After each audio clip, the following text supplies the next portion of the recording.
A bedroom in the Winter Palace, St. Petersburg, the morning of November 17th, 1796. A lady-in-waiting arrives at the usual hour and finds the door unopened. She knocks. No answer. She knocks again. Louder this time. The way you knock when something in you already knows. She pushes the door open and finds the most powerful woman in the world lying on the floor of her dressing room, her breathing shallow, her body heavy and still against the cold marble. She is 67 years old. She will not regain consciousness. By evening she will be gone. Within hours, couriers are riding out of St. Petersburg in every direction, carrying the news across an empire that stretches from the Baltic Sea to the Pacific Ocean, from the Arctic Circle to the borders of Persia and China. The empire she ruled for 34 years, the empire she built, expanded, and in many ways invented from the inside out, reshaping its laws and its borders and its place in the world through the sustained application of a will that never fully rested. No one had intended to give her any of it. She was a girl from a small German town that most Europeans could not find on a map. She had no Russian blood, no army of her own, no powerful family to protect her. She arrived in Russia at 14, speaking none of the language, knowing none of the religion, understanding nothing of the country that would become hers. What she had was a mind that treated every obstacle as a problem to be solved, and every year of waiting as a year of preparation. Her name was Catherine II. History would call her Catherine the Great. Settle in, let the noise of the day fall away. Tonight we travel back to the 18th century, to the courts and battlefields and candle-lit rooms of an empire in transformation, to the life of a woman who arrived with nothing except the quality of her attention, and who left behind a country the world could no longer ignore. This is her story, and it begins not in a palace, but in a place so ordinary that no one thought to watch it carefully. It begins in a garrison town on the Baltic coast of Prussia, in the year 1729, with a girl no one expected to remember. Chapter 1. The Girl from Stettin. The town of Stettin sits at the mouth of the Oder River, where the water widens and slows before it reaches the Baltic Sea. In the early 18th century, it was a Prussian garrison town, functional and cold, the kind of place that produced soldiers and minor officials and people who understood early that ambition was a quality best directed somewhere else. Stettin was not the stage. Stettin was where you waited for someone to tell you where the stage was. And then you went there, and you did not look back. It was here, on the 2nd of May, 1729, that a girl was born to Christian August, Prince of Anhalt-Zerbst, and his wife Joanna Elizabeth of Holstein-Gottorp. The girl was baptized Sophie Friederike August. She was the first child of a marriage arranged, as nearly all marriages of that class were arranged, with careful attention to bloodlines and political convenience, and almost no attention to whether the two people involved would find each other interesting. They did not. Particularly, Christian August was a conscientious Prussian general of moderate rank and immoderate virtue, 42 years old when Sophie was born, a man who believed in duty and discipline and expressed both primarily through the regiment he commanded. He received his daughter with the quiet affection of a man who had not expected to feel as much as he did, and then returned to his work. Joanna Elizabeth was 22. She was pretty. socially restless, and constitutionally unsuited to a life in Stettin. She had grown up with connections to several minor royal houses of northern Europe, and had understood since girlhood that she was meant for something larger than what she had. Her marriage to Christian August was respectable but not brilliant, and she felt the gap between those two words every day. She loved her daughter in the distracted way of people who are always looking slightly past the person in front of them. Sophie spent years trying to close that distance. She never fully succeeded. The family was aristocratic but not wealthy. The castle in Stettin was draughty in winter and dim in summer, staffed by a small household that ran with the efficiency Christian August required, and the warmth that no amount of efficiency can provide. Sophie had nurses and tutors and younger siblings who arrived over the following years. What she did not have was the sense that the adults around her found her particularly remarkable. She was not a beautiful child in the way that portraits of the era celebrated beauty. She was energetic, quick, and possessed of a directness that made some adults uncomfortable and others quietly delighted. She argued with her tutors. She asked questions past the point where questions were expected. She had the temperament of someone who processes the world primarily through the need to understand it, and who is not yet old enough to know that this quality, in a girl of her time and class, was not universally considered an asset. Her formal education was the standard education of a minor German princess. French, because it was the language of European courts. Music and dancing. Religion, Lutheran and dutiful. Some history, some geography. It was an education designed to produce a wife rather than a thinker. What it was not designed to produce was someone who read Plutarch before the age of 10, who worked through histories of Rome and the Greek city-states in the library her father kept as an extension of his orderly character, who was already, in the margins of French grammar exercises, tracing the logic of historical cause and effect with the methodical curiosity of a much older mind.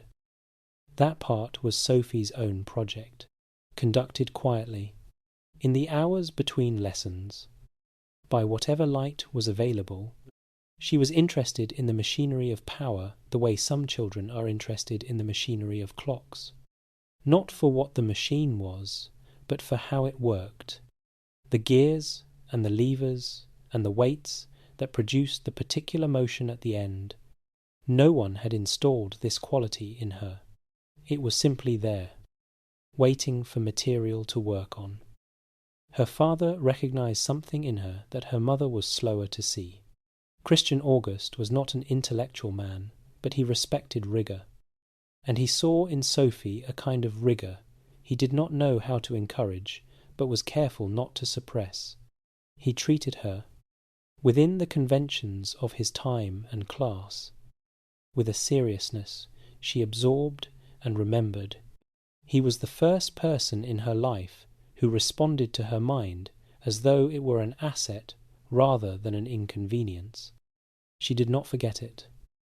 The world Sophie grew up in was organized by rules about what women could become, and those rules had exactly one real option for a princess of Anhalt-Zerbst: marriage. Not marriage as fulfillment, but marriage as transaction, the mechanism by which families extended their alliances and their bloodlines into new configurations. The quality of the match was the single most important contribution a young woman of her class could make to her family's position. Sophie understood this. She was not naive, but understanding a rule and accepting it as the outer limit of your existence are different things. And from a very early age she was doing both simultaneously. She knew what was expected. She was also, quietly and without announcing it, becoming someone who expected rather more of herself than that. The childhood in Stettin ended not with a dramatic event, but with a letter. It arrived in January of 1744.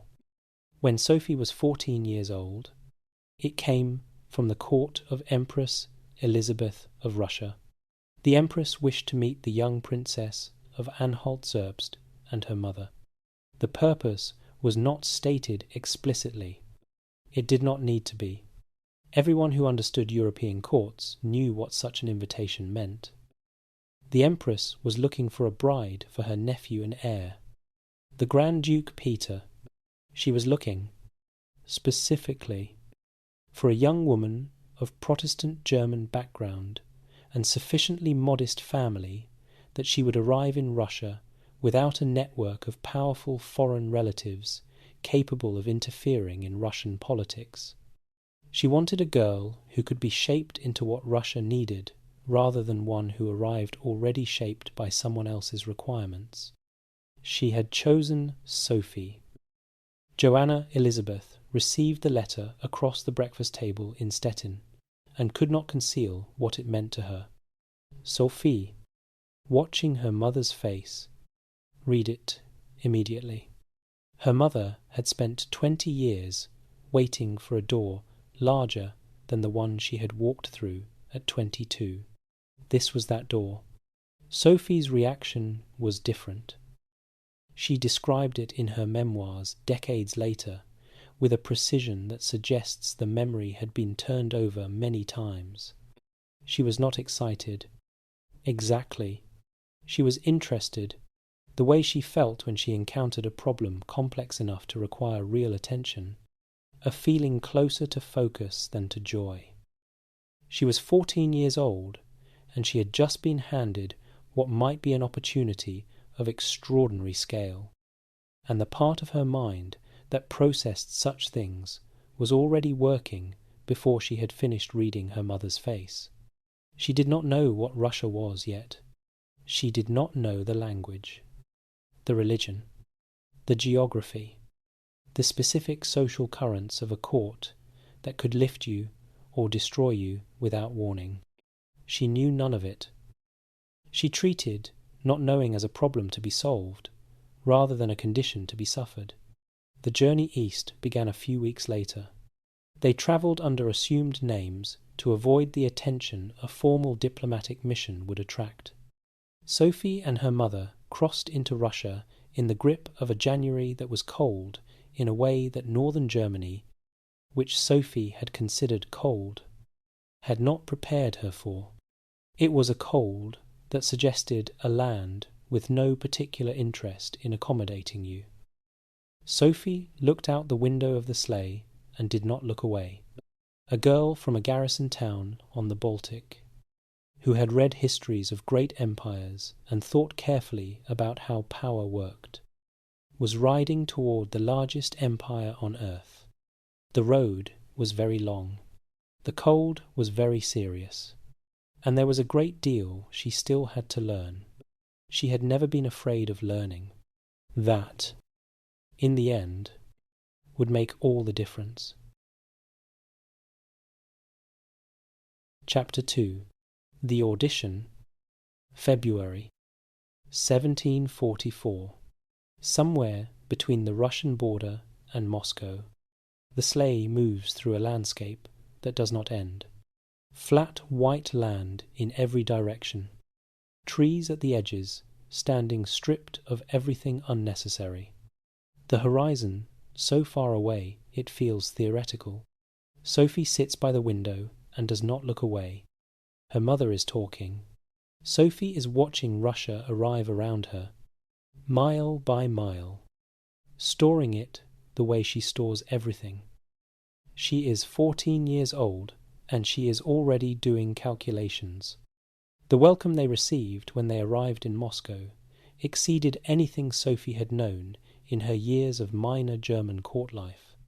Empress Elizabeth sent carriages and escorts and attendants.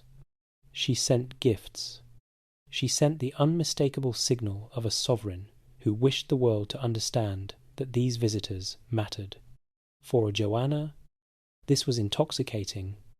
For Sophie, it was information. She understood what the warmth meant and what it did not mean. It meant the Empress wanted something. It meant Sophie, or someone very like her, had been selected as the most promising candidate to provide it. It did not mean the decision was final. It did not mean the warmth would persist if Sophie proved unsuitable. She had one chance to become indispensable. She decided, in the first days after her arrival, that the most important thing she could do was become Russian. Not perform being Russian, not adopt surface gestures and trust that the court would be fooled. Actually become Russian, as completely as a person from Stettin could manage in the time available, which was not very much time at all. She began with the language. She found a tutor through the court and studied with an intensity that alarmed the household around her. She worked through the night. She woke before dawn to review vocabulary. She walked through the corridors, mouthing Russian phrases to herself, testing conjugations, building the grammar into her body the way an actor builds a character, not as something separate from the self, but as something that becomes part of how the self moves through the world. She made mistakes and corrected them. She made the same mistakes again and corrected them again. She did not find the process embarrassing. Embarrassment requires caring more about the observer's opinion than about the goal being pursued. And Sophie had already developed, at 14, a very clear sense of which of those two things deserved priority. She also studied the Russian Orthodox faith. Her father, back in Stettin, had already written expressing concern that she not be asked to abandon the Lutheran religion of her upbringing. Sophie read his letter, understood the love in it, and wrote back with affection and a gentle firmness that those who knew her in later life would recognize immediately. She told him that the new faith seemed to her, on careful examination, not so different from what she had grown up with in its essential truths. Whether she believed this completely is a question her memoirs do not fully resolve. What is clear is that she approached the Orthodox faith not as an obstacle or a performance, but as a genuine subject of study, and that she found in it things that were real to her in ways that went beyond political calculation. Then, in late spring of 1744, the body refused the arrangement she had imposed on it. She had been studying through the night for weeks, refusing to stop even when the household urged her to rest. The fever came suddenly. Her lungs were affected. For several days the question of her recovery was not entirely academic, and the court watched with the attention of people who understand that what happens to a 14-year-old girl in a palace bedroom can have consequences far beyond that bedroom. What happened during her illness became one of the defining early stories of her character. When a Lutheran pastor was brought to pray over her, she asked instead for her Russian Orthodox confessor. She was not yet formally baptized into the Orthodox faith. She had been studying it for only a few months, but she understood, even in the grip of a serious fever, what the moment required and what it signalled to the Empress who was watching. She asked for the Orthodox confessor. Elizabeth, who was told of this, was moved in a way that went beyond the political. Catherine recovered.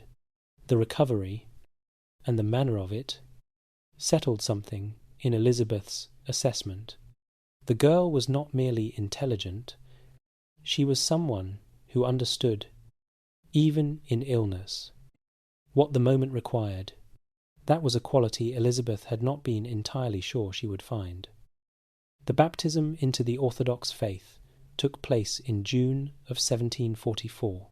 Sophie received a new name, Ekaterina Alexeyevna. Catherine. The name Sophie disappeared into history. Catherine stood in its place, and the person who stood there had already begun the transformation that would define the next 50 years of her life. She was 15 years old. There was, however, the matter of the Grand Duke Peter. Catherine had met her future husband in the early days after her arrival, and the meeting had produced in her a response she described in her memoirs with characteristic honesty. He was 17, thin and pale, already showing the effects of a difficult childhood. He was enthusiastic about military drills and toy soldiers in a way that might have been charming in a boy of 10 and was less reassuring in a teenager being prepared to govern one of the largest states in the world. He seemed pleased to meet her in the uncomplicated way of someone who has not thought deeply about what marriage means and is responding primarily to the novelty of a new face. Catherine responded with a careful warmth that was real in its components, even if its overall architecture was partly constructed. She liked him well enough. She found his enthusiasms sometimes baffling and sometimes touchingly boyish. What she found, in those first weeks, was a young man she could not yet fully read, which meant the situation required patience and observation rather than conclusions. She was good at both. The formal engagement was announced. The court celebrated with the extravagance that Russian imperial occasions required. Catherine watched and learned and stored everything. She had been in Russia less than a year. She had learned the language well enough to move through the court in it. She had converted to the religion with enough genuine engagement that the clergy could not fault her. She had survived a serious illness in a foreign palace and had, in the grip of that illness, made the single correct decision available to her. The most difficult part had not yet begun, but she was ready for it in a way she had not been when the sleigh crossed the Russian border in January. She was already becoming someone else, someone the world did not yet have a name for. Chapter 3. A Marriage Designed to Fail. St. Petersburg, August 21st, 1745. The gown weighs more than it should. It is silver embroidered cloth, formal and magnificent, and so heavy that Catherine, 16 years old, can barely move in it without assistance. She stands through ceremonies that go on for hours, receives congratulations from faces she is still learning to read, smiles at the right moments with the precision of someone who has understood from early childhood that the right smile at the right moment is its own form of intelligence. The wedding lasts 10 days. On the wedding night, the Grand Duke Peter retires to his side of the chamber and arranges his toy soldiers on the coverlet. He invites her to join him. Catherine confirmed this in her memoirs, decades later, with the directness of someone who has long since passed the stage of finding the memory painful and arrived at the stage of finding it simply clarifying. He played with toy soldiers. She lay in the darkness of the bridal chamber and listened to the sounds of a grown man conducting a military exercise on the bed beside her, and understood, with a completeness that settled over her like the cold outside the palace windows, exactly what her life had become. The marriage would not be consummated for years. The reasons are a matter of some historical debate, and Catherine herself was careful in her memoirs, writing about this period with a restraint that is clearly chosen. What she said was enough. She was alone. Not alone in the simple sense of lacking company. The court was full of people. She was alone in the sense of being without a single person who was fully on her side, without agenda, without the need to report what she said to someone else.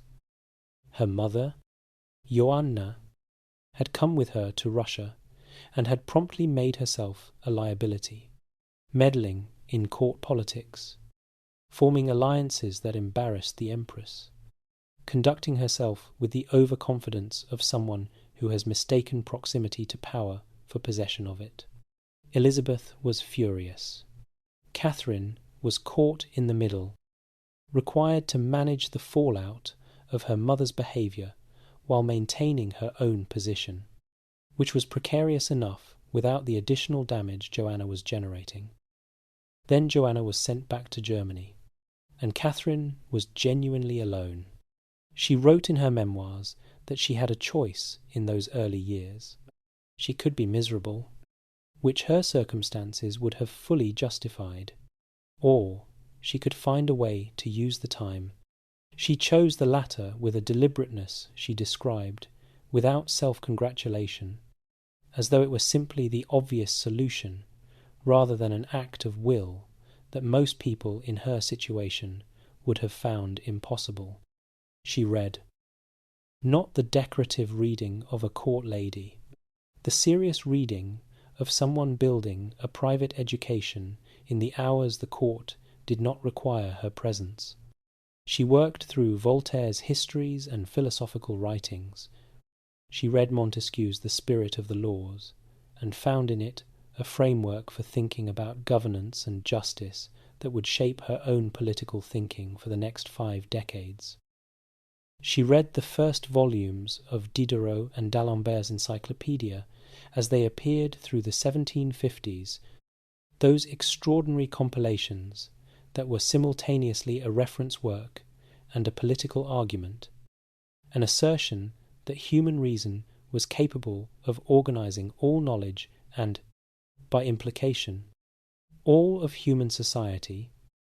She read, and she thought, and she wrote, filling notebooks with observations and arguments and questions she would not share with anyone for years, because there was no one to share them with who could be trusted not to use them against her.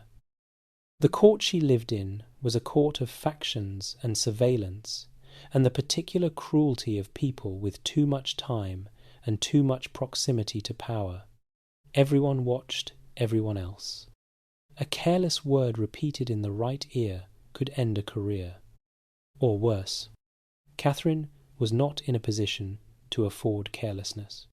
She was foreign. She was watched, and she was the wife of the heir, which meant every mistake she made was a mistake with an audience. She made very few mistakes. She learned the specific social grammar of the Russian court. Who deferred to whom and when? Which friendships were genuine and which were performances? How the Empress's moods moved through the court like weather systems that everyone read and adjusted to. She learned to be entertaining without being threatening, to demonstrate intelligence without making the people around her feel measured by it. Her relationship with Peter settled into something that was neither marriage nor not marriage. They occupied the same spaces. They were polite to each other. He told her about his military enthusiasms, and she listened. She was fond of him in the way you can be fond of someone whose limitations are so total that they inspire a kind of protective feeling alongside the frustration. She did not love him.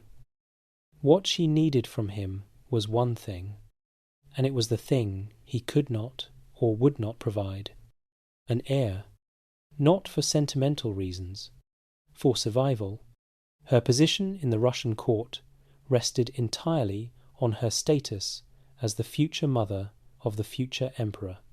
Without a child, she was a German woman in a foreign court with no family to protect her, married to a man who was indifferent to her, serving the pleasure of an empress who could change her mind at any moment. The years passed without a child. The pressure was constant and came from every direction.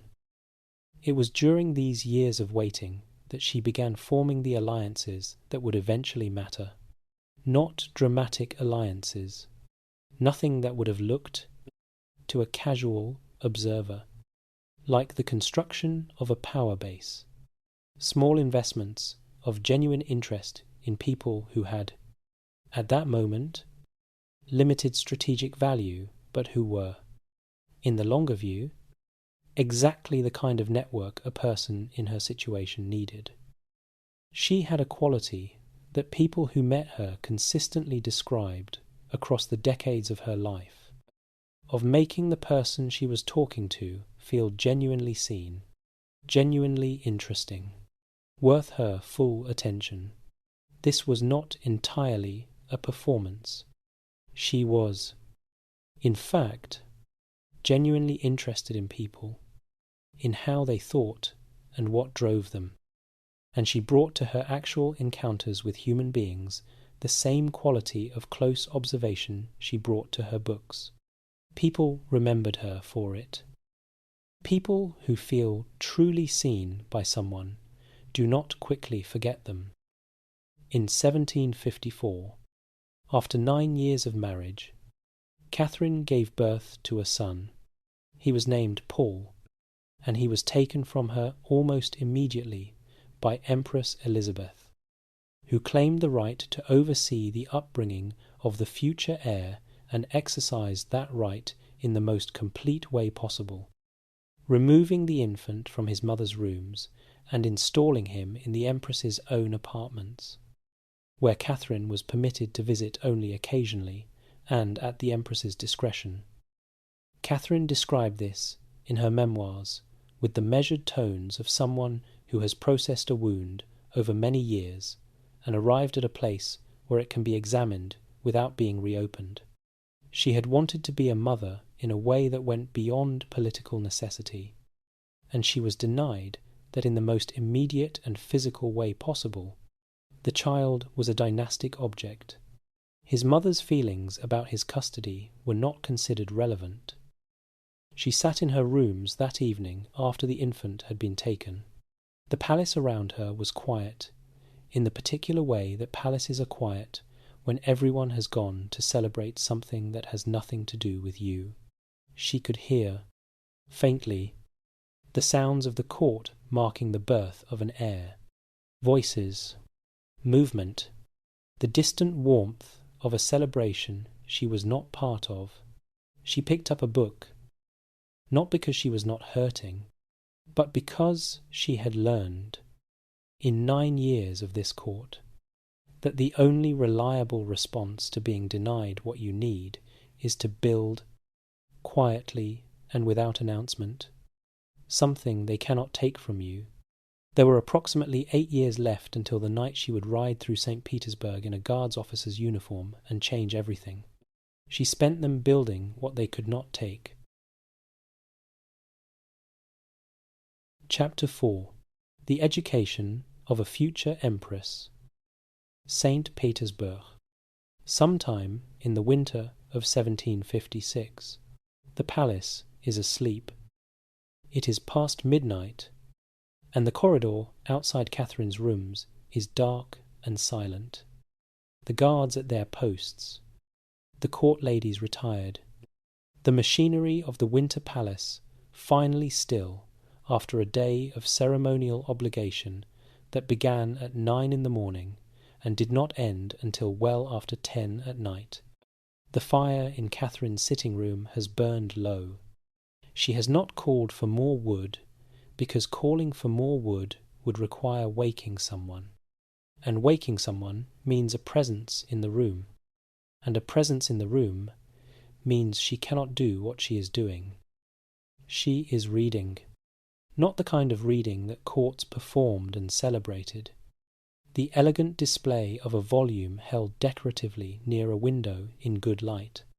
She is sitting close to the remaining warmth of the fire, with a candle beside her and a book open on her knees, and she is writing in the margins, arguing with the page in the small, precise hand she had developed over years of filling notebooks that no one else was supposed to see.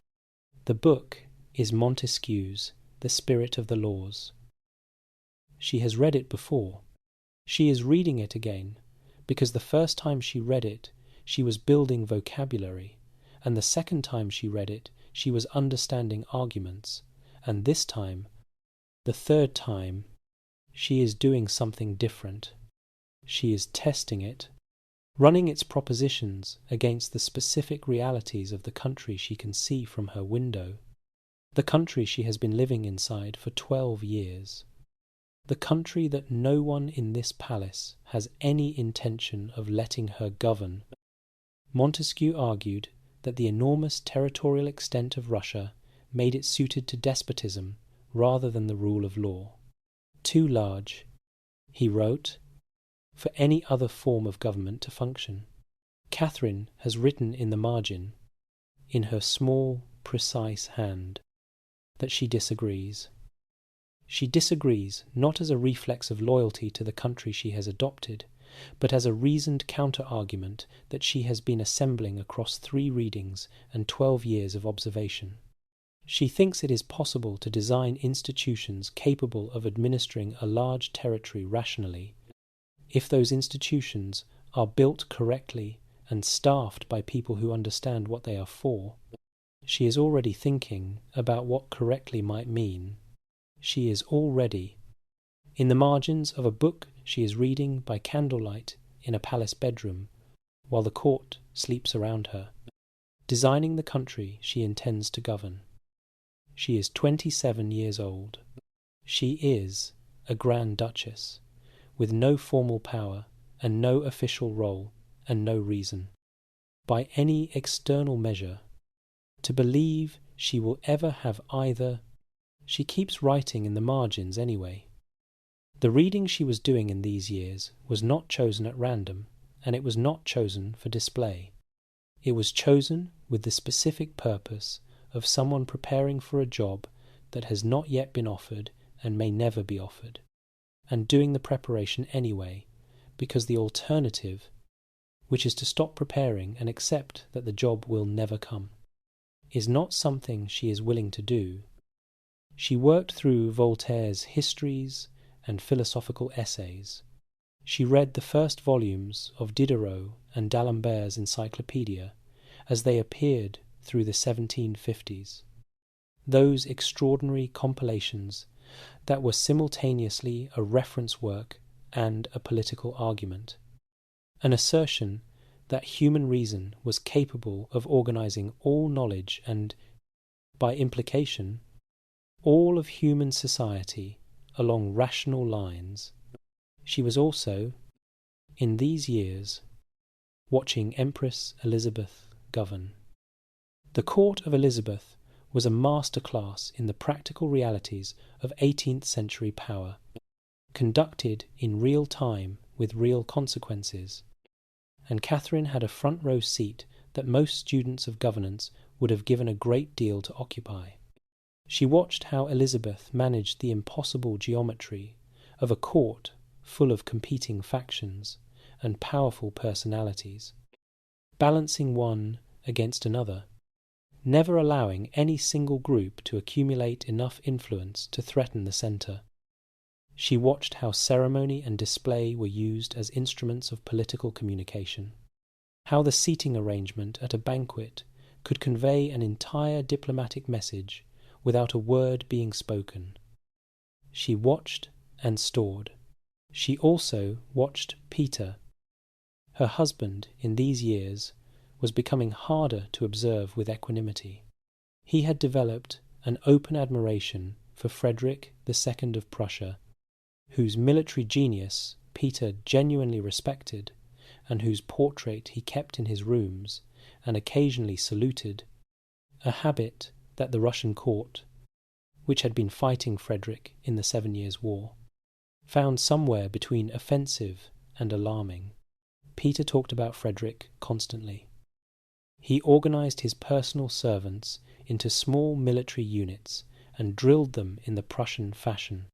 He made no effort to conceal that he considered himself misplaced in Russia, and the effect this had on the soldiers and officials around him was an erosion of respect that was happening not through any single dramatic incident, but through the accumulated weight of 100 small signals that the man who would one day be their emperor did not consider himself one of them.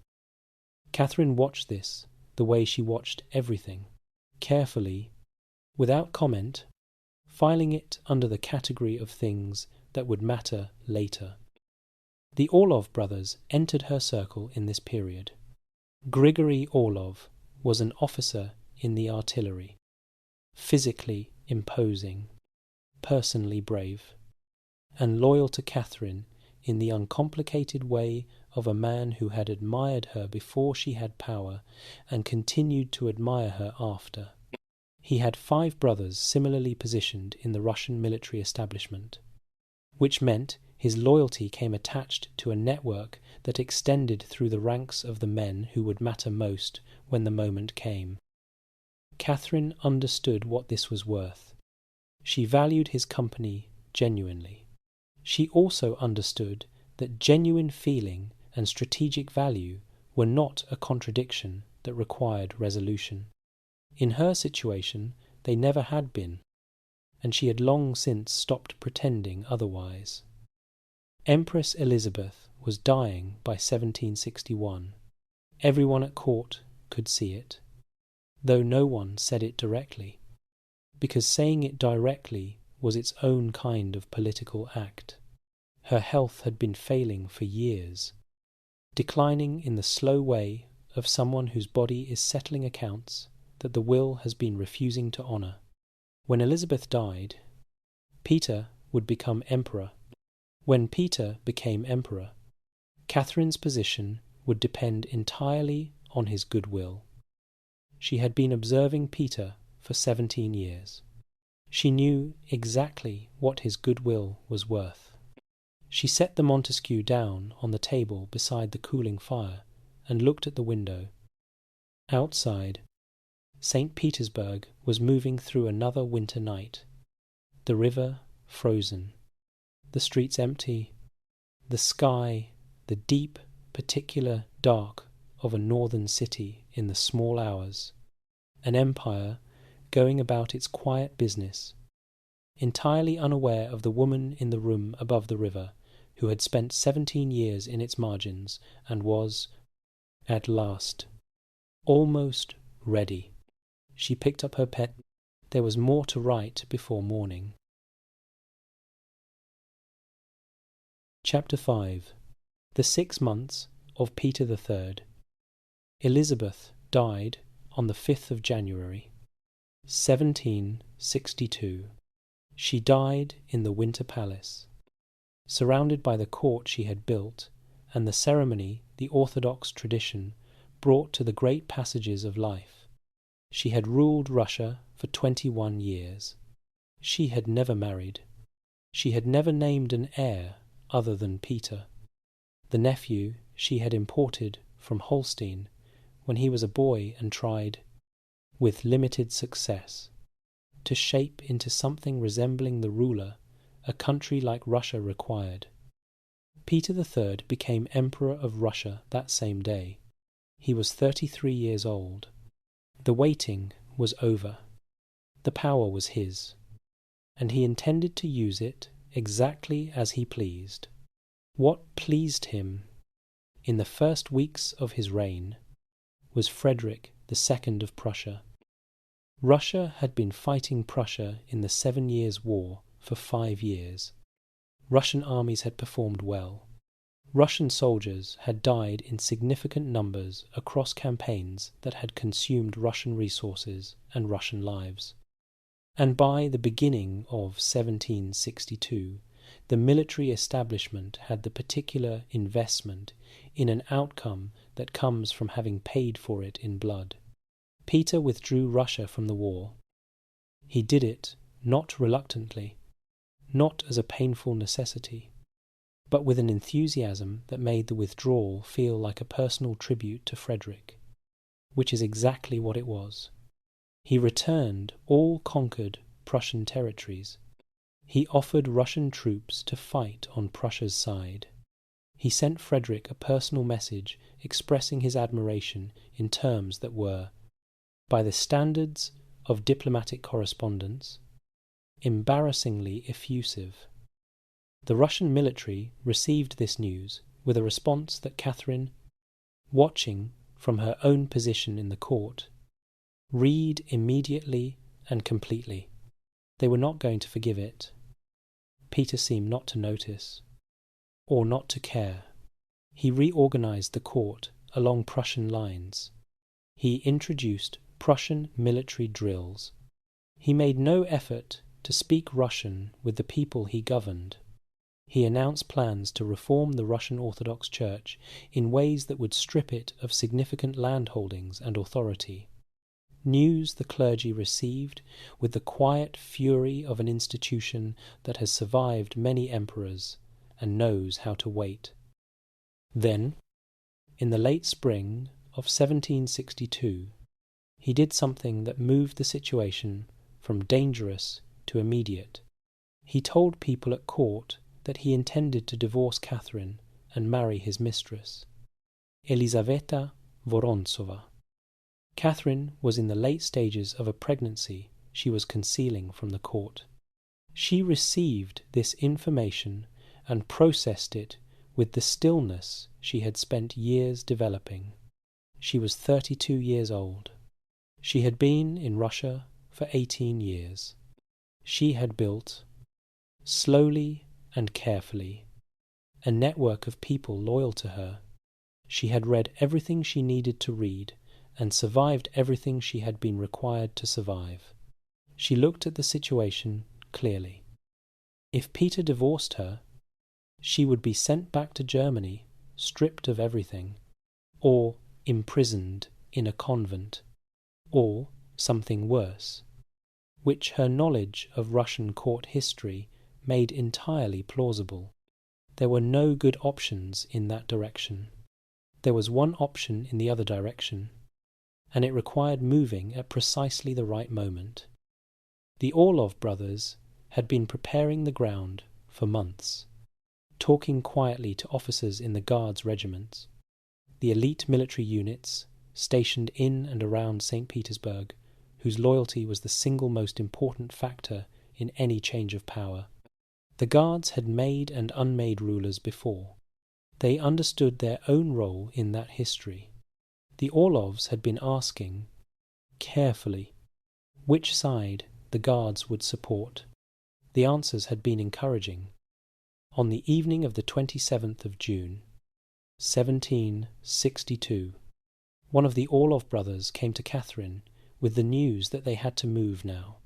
A soldier who was part of the network had been arrested, and there was a real possibility that under questioning he would reveal enough to give Peter's supporters time to respond. The operation had to happen tonight, or it would not happen at all. Catherine rose in the small hours of the morning of the 28th of June. She dressed. She was taken by carriage through the quiet streets of St. Petersburg to the barracks of the Izmailovsky regiment.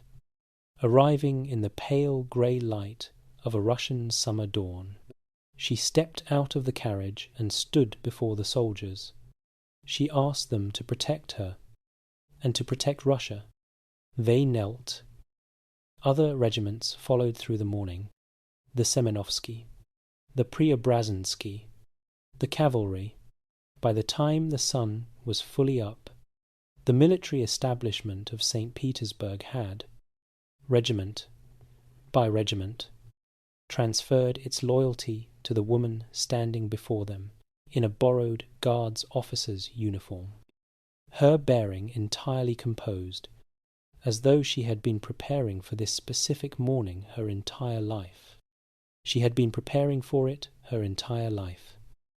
People who were there described what struck them most. Not the spectacle, though the spectacle was considerable. What struck them was the quality of her presence. She was not performing confidence.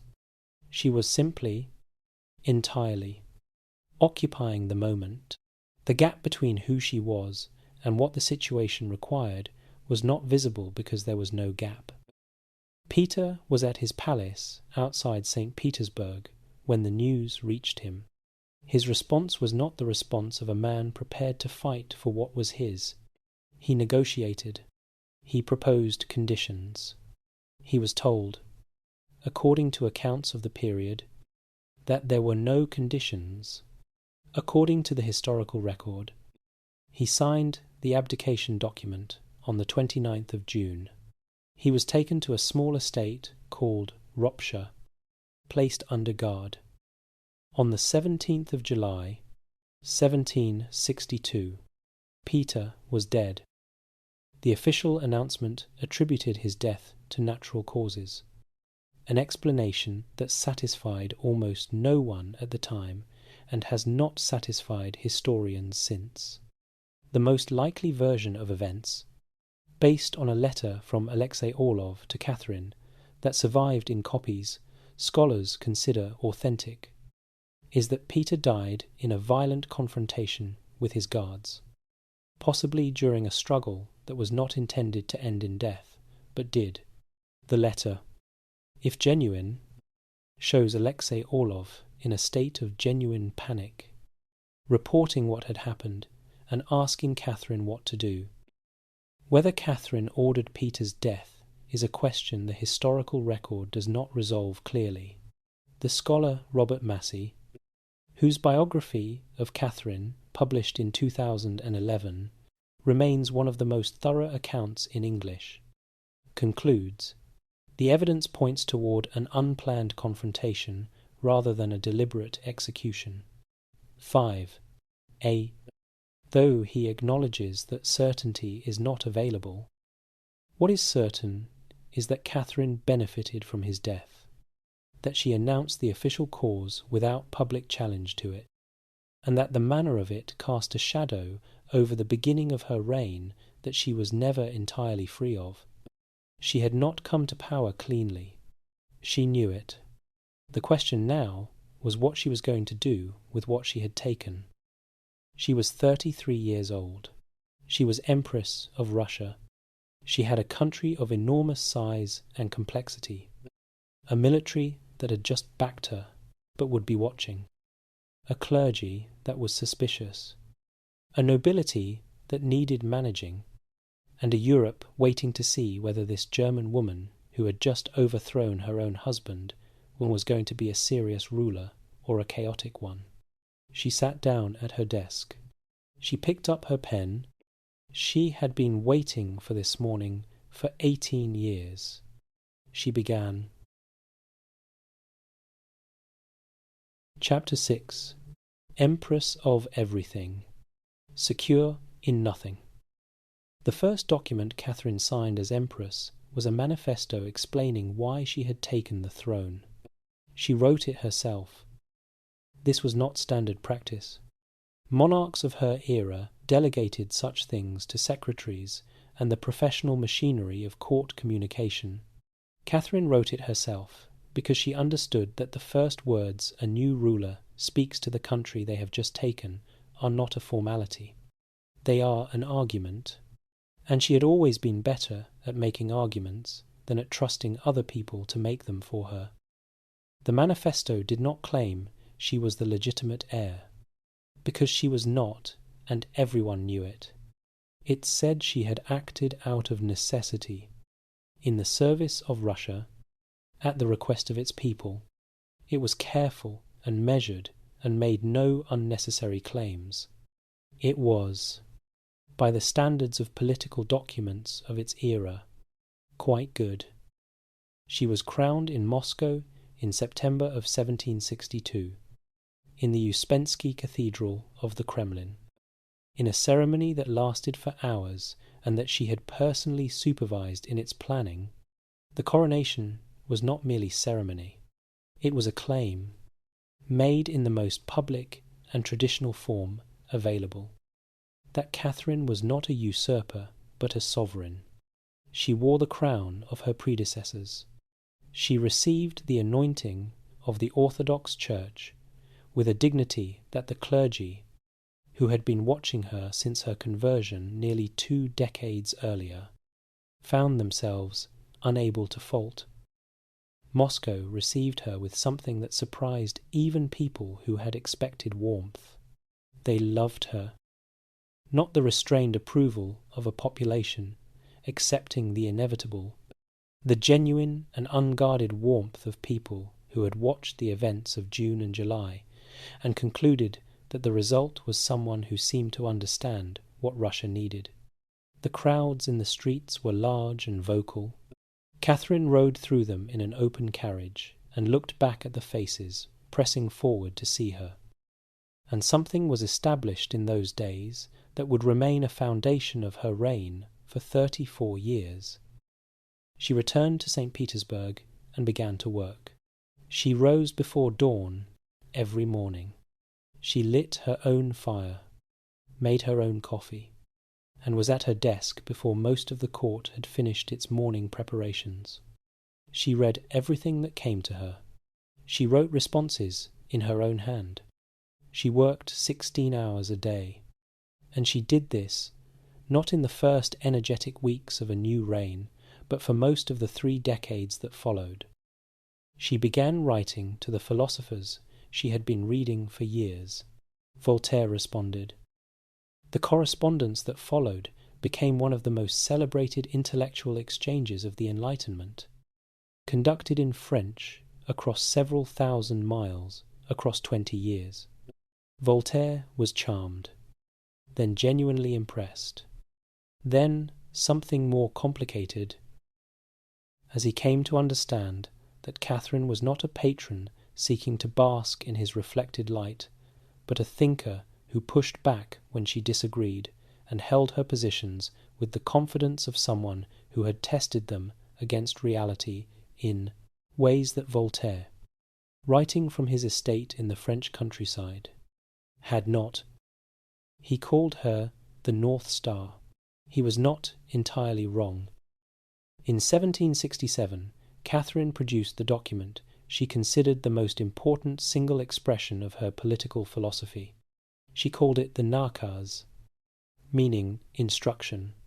It was a document of roughly 500 articles, drawing extensively on Montesquieu and on the Italian legal reformer Cesare Beccaria, whose arguments against torture and arbitrary punishment had made him one of the most discussed thinkers in Europe. The Nakaz argued for governance based on law rather than arbitrary will. It argued against torture as a judicial instrument. It argued for the presumption of innocence and proportionality in punishment. It argued, in language that was careful but unmistakable, that a ruler's power was legitimate only insofar as it served the welfare of the governed. The French government banned it. The French government, which governed a country that considered itself the centre of enlightened civilization in Europe, banned the Nakaz on the grounds that its contents were too radical for French subjects. Catherine, by the accounts of those who were with her when she received this news, was quietly delighted. She put the letter down and looked out at the Neva River below her window, and something in her expression made the secretary who was with her feel that he had witnessed a private moment that was not intended for anyone else. Then she turned back to the documents on her desk and continued working. She convened a legislative commission in 1767, bringing together roughly 560 delegates from across the empire, representing the nobility, the townspeople, the state peasants, and various national and ethnic groups within Russia's borders. It was the first time in Russian history that anything approaching a representative consultation of this kind had been attempted. The commission debated for a year and a half, producing records of extraordinary length, documenting the concerns and grievances of constituencies that had never before been formally asked what they needed. It did not produce the new legal code Catherine had hoped for. It was suspended when war with the Ottoman Empire broke out, and it never reconvened to complete its work. The reform she had wanted did not happen. But what the Commission demonstrated to Russia and to the watching courts of Europe was something harder to manufacture than legislation. It demonstrated that Catherine was a ruler of a fundamentally different kind, that she was willing to ask difficult questions about how her country was organized and to sit with the complicated answers, that the governance of Russia under her was not merely the management of factions and the maintenance of ceremony, but a genuine attempt to build something more durable and more rational than what she had found. The security she had lacked on the morning after the coup was not yet complete. There were pretenders and plots, and the constant low-level threat that any ruler without a clear hereditary claim had to live with. She managed each of them with a combination of firmness and selective mercy calibrated to discourage imitation without creating martyrs. The empire was large. The problems were numerous. Outside the window, the Neva moved steadily toward the sea, indifferent to the woman at the desk above it, carrying the weight of a country that had not asked for her and had received her anyway. And that was, slowly and imperfectly and against considerable resistance, beginning to become something new. Chapter 7. Pugachev and the Limits of Enlightenment. In the autumn of 1773, a man appeared on the eastern frontier of Russia and announced that he was the Emperor Peter III. He was not.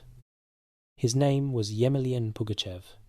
He was a Don Cossack, around 30 years old, a veteran of 2 wars, a man of physical courage and considerable natural charisma who had spent the years before, 1773, in a series of confrontations with imperial authority that had landed him in prison twice and made him, in the communities of the frontier, a figure whose notoriety could be converted, under the right conditions, into something much larger. The conditions in 1773 were exactly right. The eastern frontier of Russia, the vast territory stretching from the Ural Mountains toward the Caspian Sea, was a landscape of accumulated grievances that had been building for decades without adequate release. The Cossack communities of the Yaik River had seen their traditional autonomies steadily eroded by the centralizing reforms of the Russian state.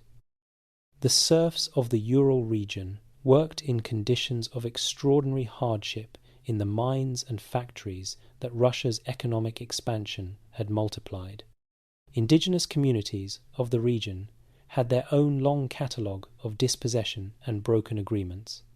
The Old Believers, a religious community that had been persecuted since splitting from the Orthodox Church in the previous century, had concentrated in the frontier precisely because the arm of the state reached less reliably there.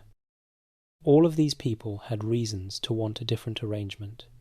What they needed was a name and a story around which their separate grievances could coalesce into something collective and directed. Pugachev gave them that name and that story. Peter III, in the popular imagination of the Russian peasantry, had become something that bore little resemblance to the historical person. The real Peter had ruled for 6 months, made a series of catastrophic errors, and died in circumstances the official story had never fully explained. But in the retelling in communities far from St. Petersburg, he had become the Tsar who had been taken from his people by the nobility and by his German wife, the true ruler who would one day return, give land to the peasants, freedom to the serfs, and restore the rights of the Cossacks. This was not history, it was myth, and myths. Myths, as Catherine understood better than almost any ruler of her era, are more powerful than history, precisely because they are not subject to the inconvenient complications of fact. Pugachev declared himself Peter III returned. Within weeks he had an army. Within months that army had captured the fortress city of Orenburg and was moving across a territory the size of Western Europe, drawing recruits from every community it passed through. The regular Russian army units sent to suppress the rebellion found themselves fighting something that did not behave like the military opponents they had trained against.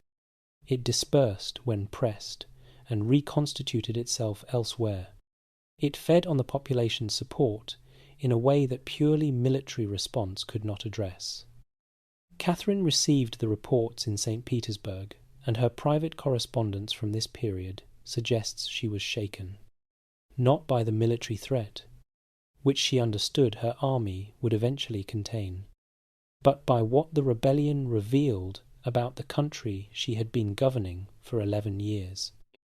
She had been reading about enlightenment and governance and the rational organization of human society. She had been writing the nakaz and convening commissions and corresponding with philosophers about the proper foundations of a just state. She had been building, on paper and in the administrative structures of the Russian Empire, a vision of a country governed by law and reason and the genuine welfare of its people.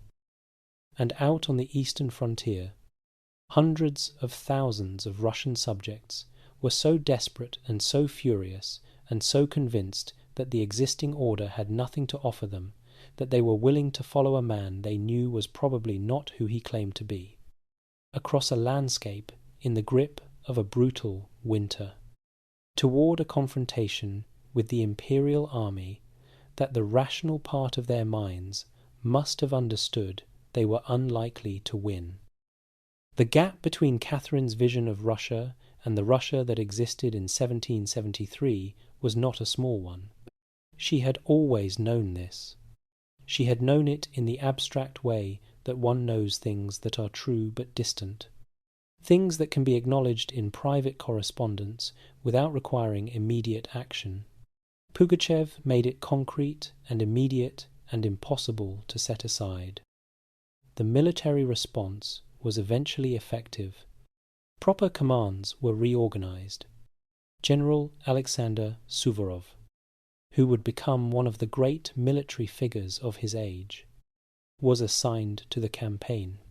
By the autumn of 1774, the rebellion had been crushed. Pugachev was captured, transported to Moscow, and executed in January of 1775. What Catherine did after the suppression is the part of this chapter that requires the most honest attention, because it is the part that reveals most clearly the fault line that ran through her entire reign. She did not free the serfs. Catherine had, in her private correspondence and her notebooks, written with considerable clarity about the injustice of serfdom. She understood, intellectually and morally, that a system in which the majority of the population was bound to the land and to the arbitrary authority of landowners who could sell them and dispose of them without legal recourse was not compatible with the principles of governance. She had spent her adult life articulating. She knew it was wrong. She said so in private. She did not change it. What she did, instead, in the aftermath of Pugachev, was the opposite. She strengthened the legal position of the nobility and their authority over the serfs. She reorganized provincial administration in ways that gave the landowning class more control over the countryside. She extended serfdom into regions where it had not previously applied in its full form. The reasons were structural rather than simply personal, though that framing does not make them comfortable. Catherine's power rested on the nobility in ways that were concrete and specific. The nobility controlled the land, officered the army, staffed the administration. They had made her Empress in 1762, and the system could not survive without their continued cooperation. Freeing the serfs would have required dismantling the economic foundation of the class, whose support her power required, at a speed that the administrative machinery she commanded was not capable of managing. She was not wrong about any of this, assessed purely as political calculation, and the calculation condemned the majority of the people she governed to conditions she privately acknowledged were unjust. For the entirety of her reign, and for 65 years after her death, until the emancipation finally came in 1861. The scholar Simon Dixon, in his examination of Catherine's domestic policy, describes this as the central tension of her reign, the collision between what a ruler of genuine intelligence and genuine good intentions could see clearly and what the realities of the system she governed would allow her to do about it. Catherine saw it clearly. She wrote, in a private note from the period after Pugachev, that she was a ruler who knew what was right and could not always do it. It is one of the most honest things she ever committed to paper. The serfs who had followed Pugachev across the frozen frontier in the hope that someone was finally coming to save them went back to their villages and their masters and the lives that nothing, in the end, had changed. That fact sat in the ledger of her reign from that day forward. It never left it. Chapter 8. The Lovers and What They Actually Were. Begin with what everyone thinks they know. Catherine the Great had many lovers. She collected young men the way other monarchs collected paintings. She was insatiable, predatory, a woman whose appetites defined her reign and disqualified her from serious historical assessment. This is the version that circulated in the courts of Europe during her lifetime, that was repeated in the pamphlets her enemies published, that was elaborated and embellished across 2 centuries into a body of mythology so persistent that it still shapes how her name lands in a room when someone says it. Almost none of it is accurate, not because Catherine was a saint. She was not. Not because the relationships did not exist. They did, and she did not hide them, but because the framework most people bring to those relationships, the framework of scandal and excess and female appetite out of control, is the wrong framework entirely, and applying it produces a picture that tells you more about how history treats powerful women than it tells you about what actually happened. Here is what actually happened. Catherine had, across the 34 years of her reign, a series of relationships with men who held the official position of favourite at the Russian imperial court.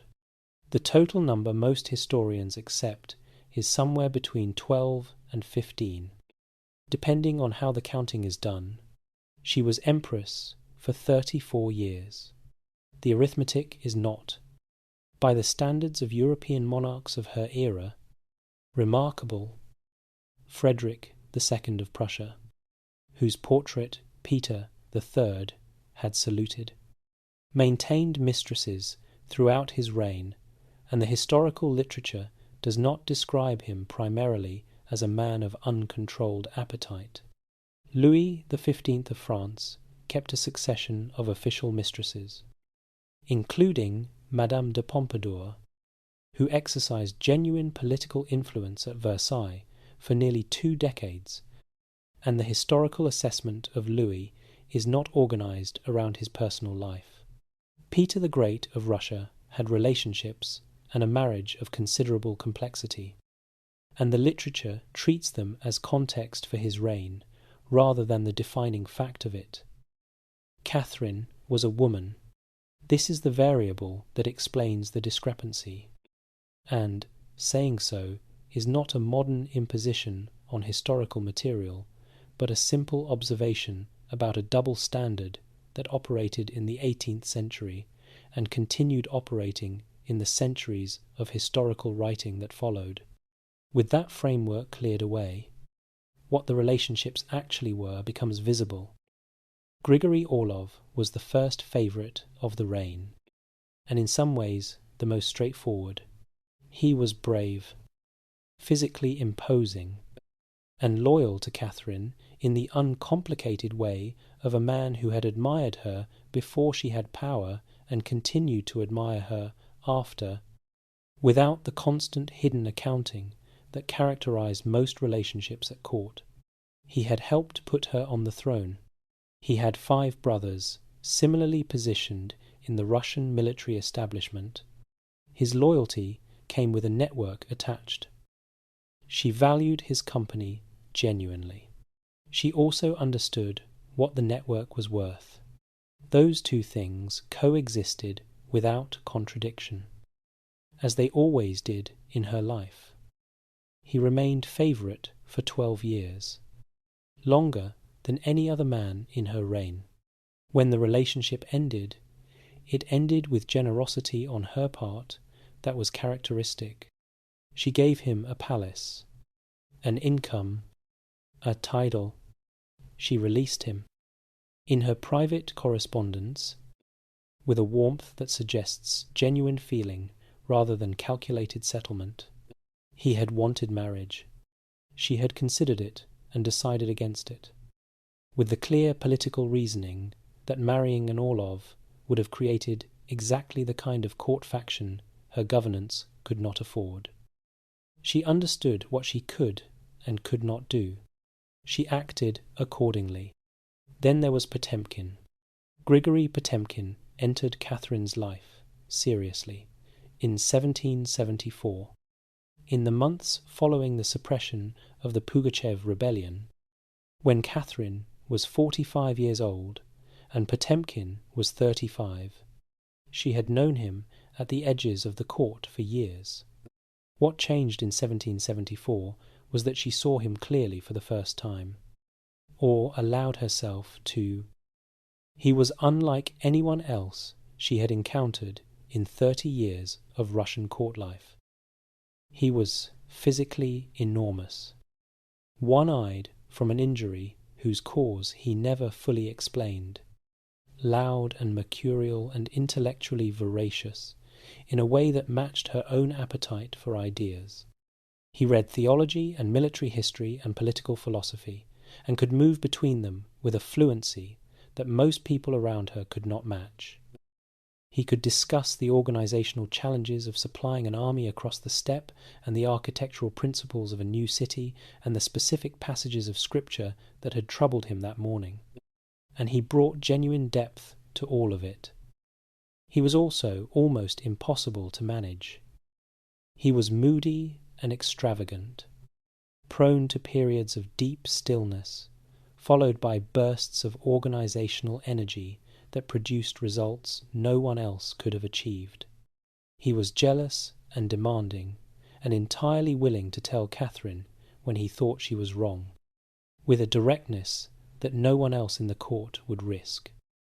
He built cities and organized fleets and governed the vast new territories of southern Russia with a combination of genuine vision and spectacular waste that made him simultaneously one of the most valuable and most expensive people in the Fines Empire.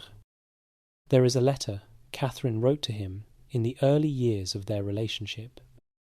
She is writing late at night, after the court has retired, in the private shorthand of two people who have stopped performing for each other. She calls him by a name no one else uses. She tells him that she has spent 30 years in Russia, surrounded by people who could not quite keep up with her, and that she had stopped expecting otherwise. And then he appeared. She tells him she does not know what to do with the feeling of being understood. The letter was not written for posterity. It was written in the dark, by a woman of 45 who had governed an empire for 12 years and managed the loneliness of that with the same discipline she brought to everything else, and who was in this particular letter, not managing it at all. There is credible historical evidence. Examined carefully by the historian Simon Sebag Montefiore in his biography of Potemkin published in 2005, suggesting that Catherine and Potemkin were secretly married, most likely in 1775, in a private ceremony without formally identifiable witnesses. Montefiore considers this the most likely explanation for several otherwise puzzling features of their relationship and correspondence over the following decades.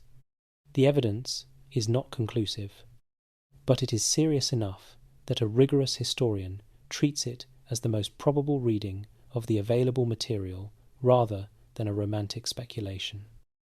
If the marriage was real, it was never publicly acknowledged, because a public acknowledgement would have created political complications Catherine had already decided against. But it would explain why the bond persisted and deepened even after the physical relationship changed form.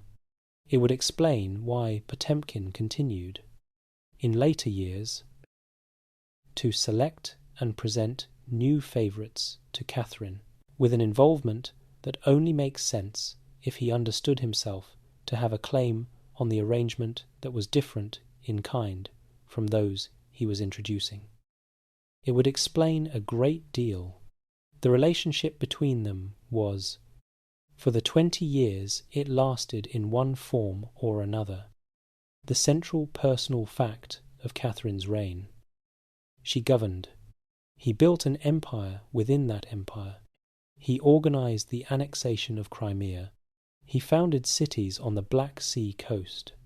He commanded armies and negotiated treaties and managed the administration of territories larger than most European kingdoms. He did all of this with an energy and a creative recklessness that no one else in the Russian court could match. And he did it while remaining. Through all the years and all the complications and all the other men who passed through the role of favourite, the one person in Catherine's adult life who seemed to occupy the same scale as she did. He died in 1791, in the open steppe south of the Russian frontier, in the kind of landscape he had always preferred to palaces. He was 52 years old. He died beside a road in the open air, with members of his household around him, on his way from negotiations that had consumed the last of his considerable energy. Catherine was in St. Petersburg when the news arrived. She was 62 years old. She had been governing Russia for 29 years. She had survived invasions and rebellions, and the French Revolution, and the deaths of people she loved, and the disappointment of reforms that did not come, and compromises that cost more than she had wanted to pay. She wept, not for the court, not with the measured grief appropriate to a sovereign receiving news of a distinguished subject. She wept the way people weep when the person they have built their interior life around is suddenly and permanently gone, when the voice that understood them without needing explanation is simply no longer there. The people who were with her in those days described something that did not fully return after that. Not her energy, which persisted, not her competence, which persisted, but a quality of being accompanied, of moving through the enormous weight of her position with someone beside her who was equal to it, that the final years of her reign carried differently than the years before. She composed herself. She received the court. She wrote the letters that needed writing. She continued. The later favourites, the men who followed Potemkin, were generally younger and less remarkable. Alexander Lanskoy, who held the position through the early 1780s and died suddenly in 1784 at the age of 26, was described by those who knew him as genuinely kind and genuinely attached to Catherine. The grief she expressed at his unexpected death was real, private, not performed for the court's benefit, Alexander Mamonov, who succeeded him, was intelligent enough that Catherine gave him serious administrative work. She was hurt when he asked to be released from the relationship in order to marry a young noblewoman of the court, a request she granted with the particular dignity of someone who has learned how to lose things without diminishing herself in the process. Platon Zubov, the last favourite, arrived in 1789 when Catherine was 60 years old and he was 22. He was handsome and ambitious and not, by most honest assessments, possessed of the qualities that would have recommended him to a younger Catherine's attention. He accumulated political influence through his position in ways that produced less than the value that earlier favourites had generated. He was, in the assessment of most serious historians, a sign that Catherine's judgment in this particular area was declining along with her energy. She had outlived the generation she had spent her life in conversation with. What the mythology got wrong was not that these relationships existed. What it got wrong was the belief that they were the story. They were not the story.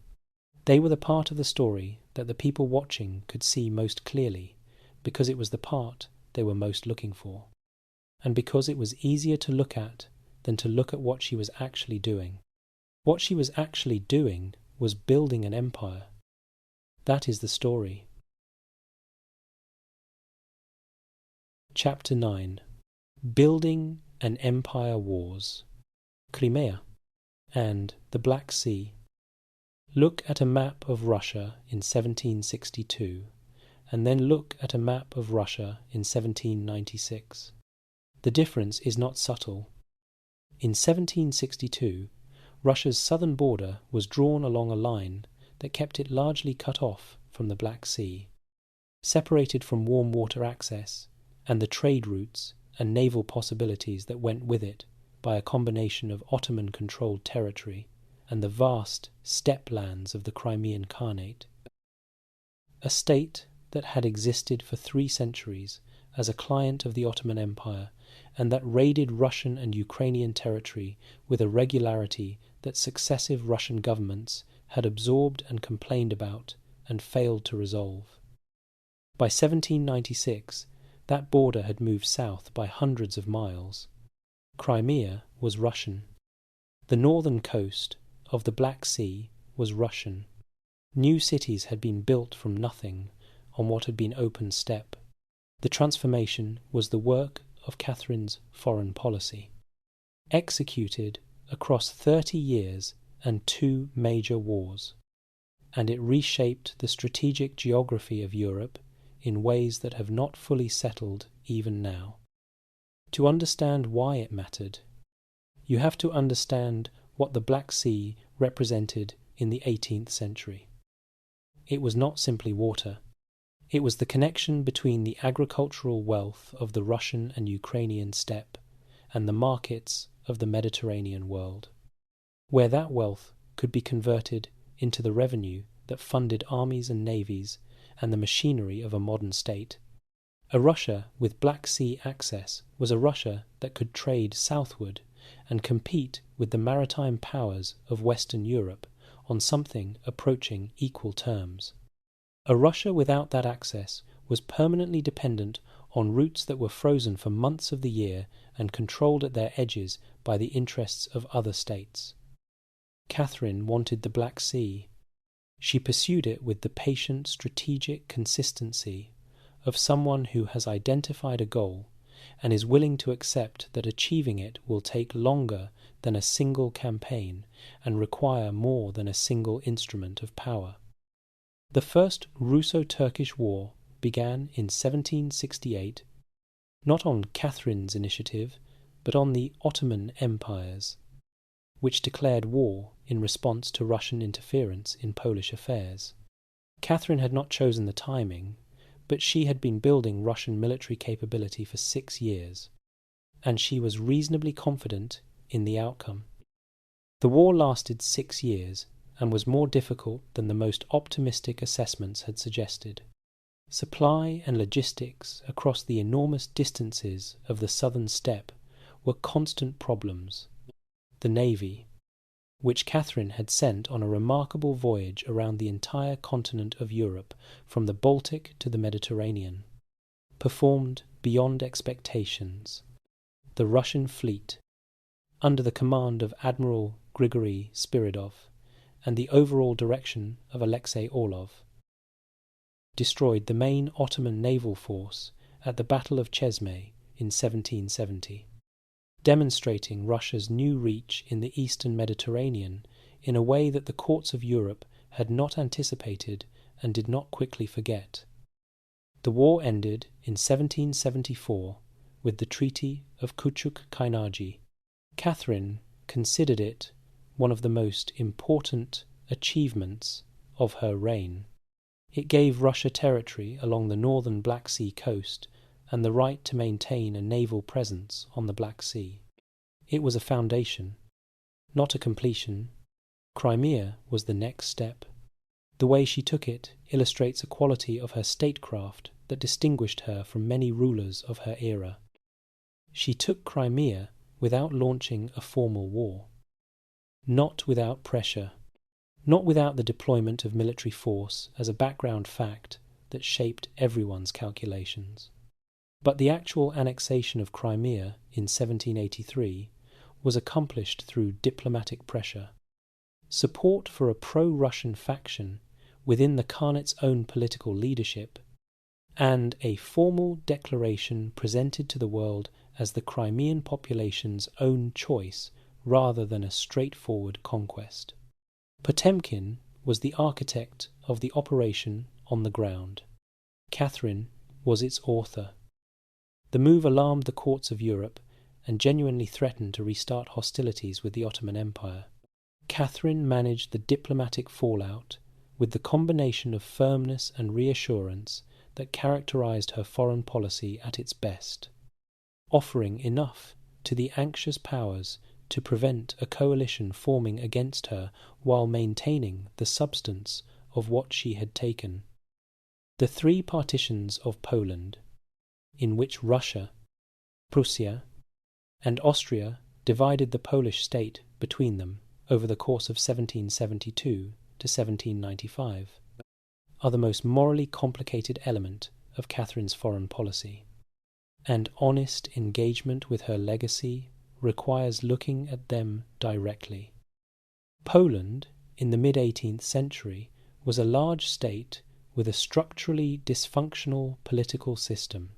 Its parliament operated under a rule requiring unanimous consent for legislation, meaning a single delegate could block any measure, meaning the Polish state was incapable of the administrative and military modernization that the age required. Its neighbours had spent decades taking advantage of this dysfunction. Catherine had been interfering in Polish affairs since the beginning of her reign. She had placed Stanislaw Poniatowski on the Polish throne in 1764. Historians have argued that she at various points supported the faction within the Polish nobility that resisted reforms that might have made Poland more governable, because a more governable Poland was a Poland more capable of resisting Russian influence. The first partition, in 1772, divided roughly a third of Polish territory. The second and third partitions, in 1793 and 1795, completed the erasure of Poland as an independent state. A country disappeared from the map of Europe for 123 years. Poniatowski wrote to her in terms that made his sense of betrayal clear. She responded with the careful formality of someone who has made a decision she intends to maintain.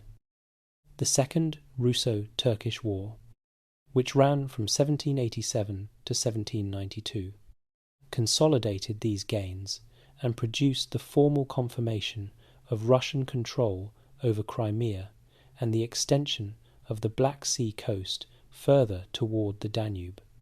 Suvorov conducted campaigns of remarkable effectiveness.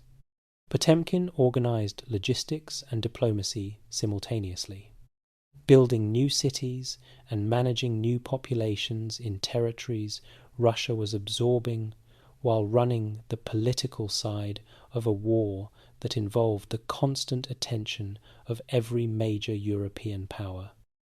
The city of Kherson was founded in 1778, Sevastopol in 1783, built as Russia's first real warm-water naval base.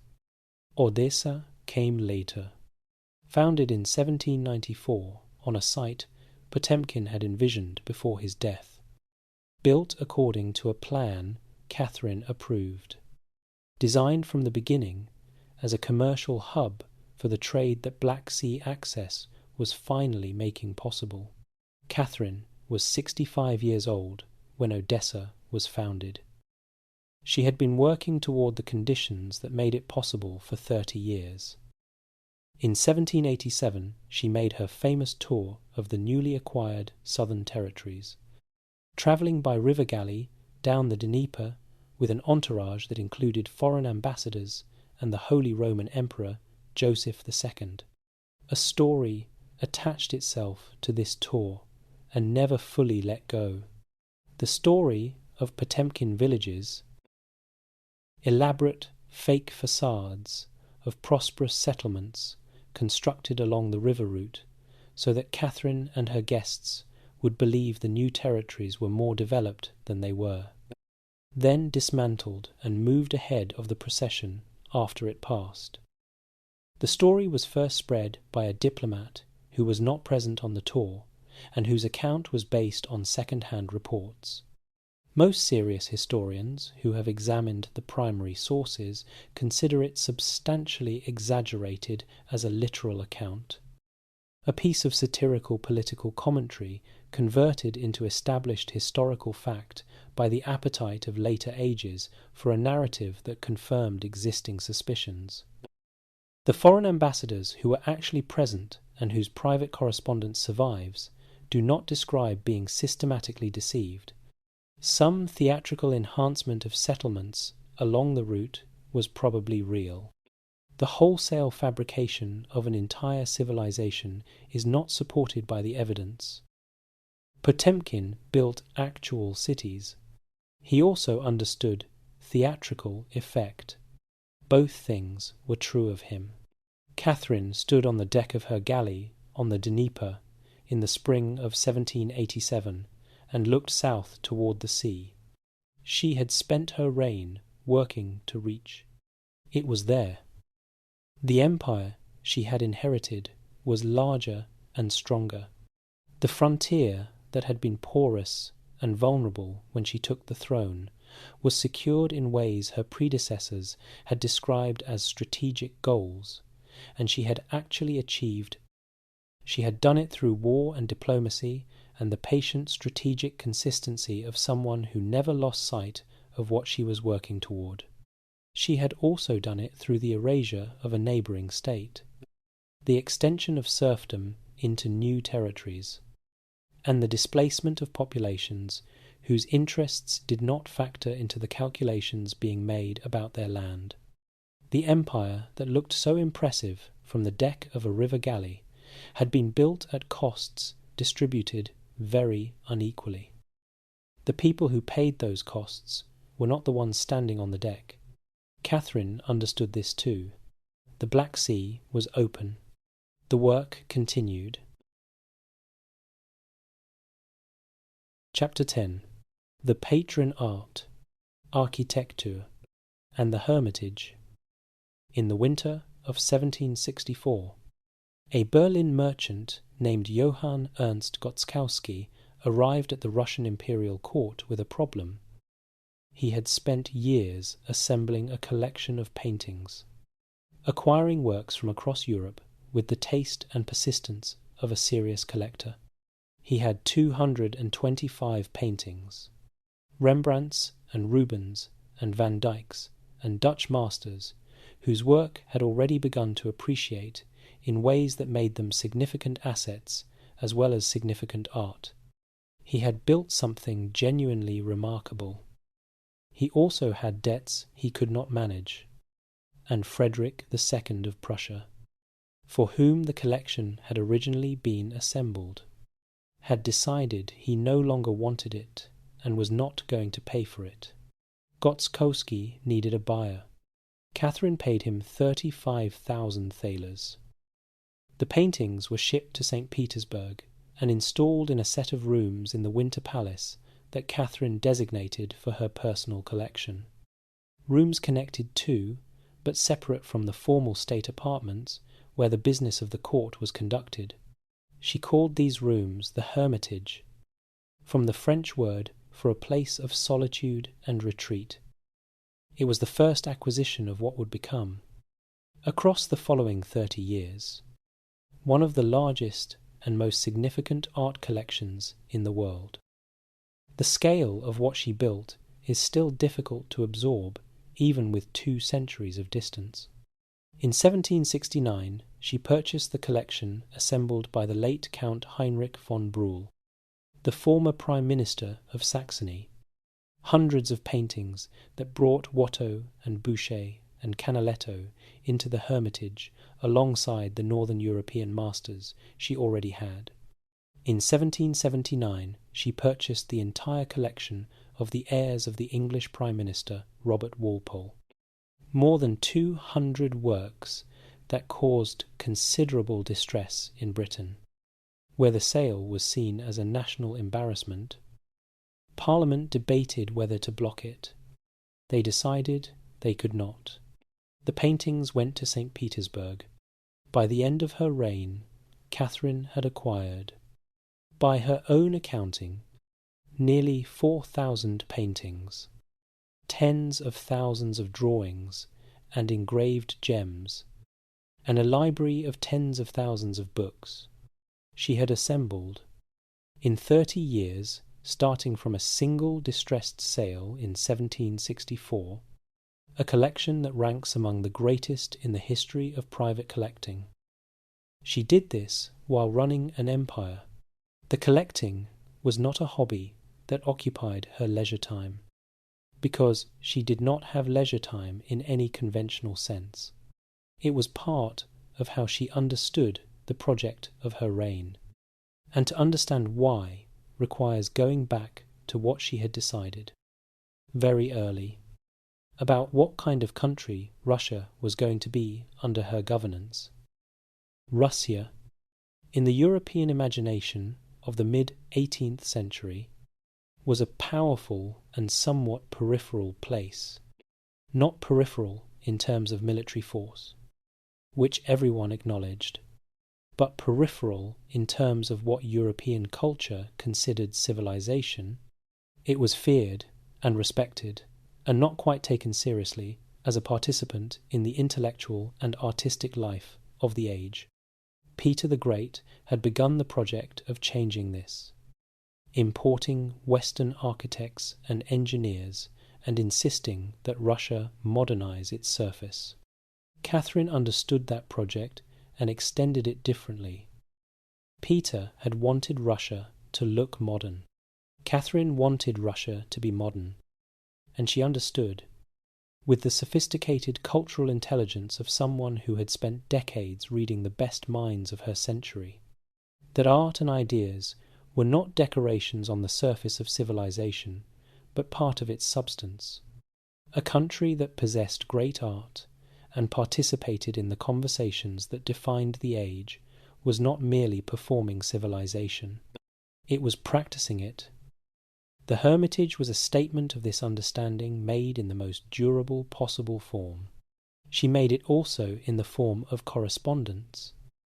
The letters Catherine exchanged with Voltaire across 20 years, from 1763 until his death in 1778, constitute one of the most remarkable intellectual exchanges of the Enlightenment.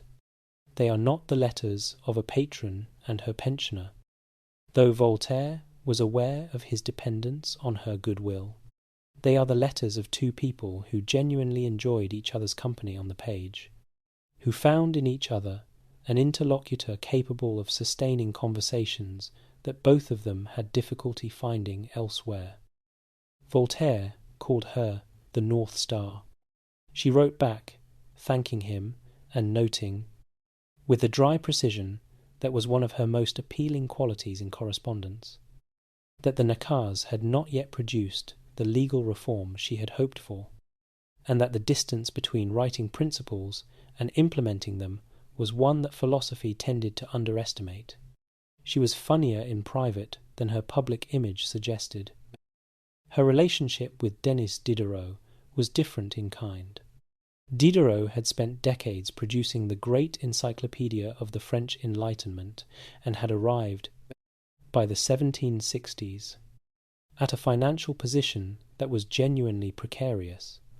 Catherine solved this in characteristic fashion. She offered to buy his library for a price considerably above its market value, then allowed him to keep the books in his possession for the rest of his life, appointing him their librarian at an annual salary. He was, in effect, a pensioner of the Russian imperial court, while remaining, in the eyes of the world, an independent man of letters. He came to St. Petersburg in 1773 for 5 months. There is an account, preserved in letters from both of them, of a particular afternoon when the debate between them became heated enough that Diderot began banging his fist on the table to make his point, at which Catherine pushed a cushion across the table to him without a word, gesturing that he should use that instead. Diderot looked at the cushion and then at her and then laughed, and the argument continued. He reportedly told her, in one of their final conversations, that she thought like a statesman while he thought like a philosopher, meaning that she was always calculating the distance between the ideal and the possible, while he was always starting from the ideal alone. She took this as a compliment. After Voltaire died in 1778, Catherine arranged to acquire his library from his estate. Several thousand volumes, including manuscripts and correspondence, accumulated across a lifetime of extraordinary intellectual production, transported from his home in France to St. Petersburg. It was the largest single addition to the Russian national book collection in a century, and it included papers that scholars are still working through today. The architectural legacy of her reign is visible in St. Petersburg in a way her administrative work is not. She brought architects from Italy, France, and Scotland, most famously the Scottish architect Charles Cameron, who designed the Cameron Gallery at Tsarskoye Selo with a classical refinement that Catherine had specified. In conversations, the architects found both stimulating and exacting. She had genuine opinions about architecture. She had read the theoretical literature, and she brought to her discussions with architects the same quality of informed engagement she brought to her discussions with philosophers. She was not decorating. She was building the face of a civilization, and she understood the difference. On certain evenings, when the court obligations were finally discharged, and the palace settled into its night quiet, Catherine walked through the Hermitage galleries alone, no attendant, no secrétaries, just the paintings and the candlelight and the particular silence of rooms full of objects that had outlasted every person who had ever owned them. She had come from a draughty castle in Stettin, where the fires were never quite adequate and the rooms were never quite warm enough, and the library was the best thing in the building. She looked at the Rembrandts and the Rubens and the Dutch masters glowing in the candlelight, and she did not reach for sentiment. That was not how she was made, but something in her posture, in the quality of her attention as she moved slowly through the rooms, told the few people who sometimes glimpsed her on these evenings that they were looking at a person in the presence of something she had built deliberately and completely, and that meant to her more than she would ever say out loud.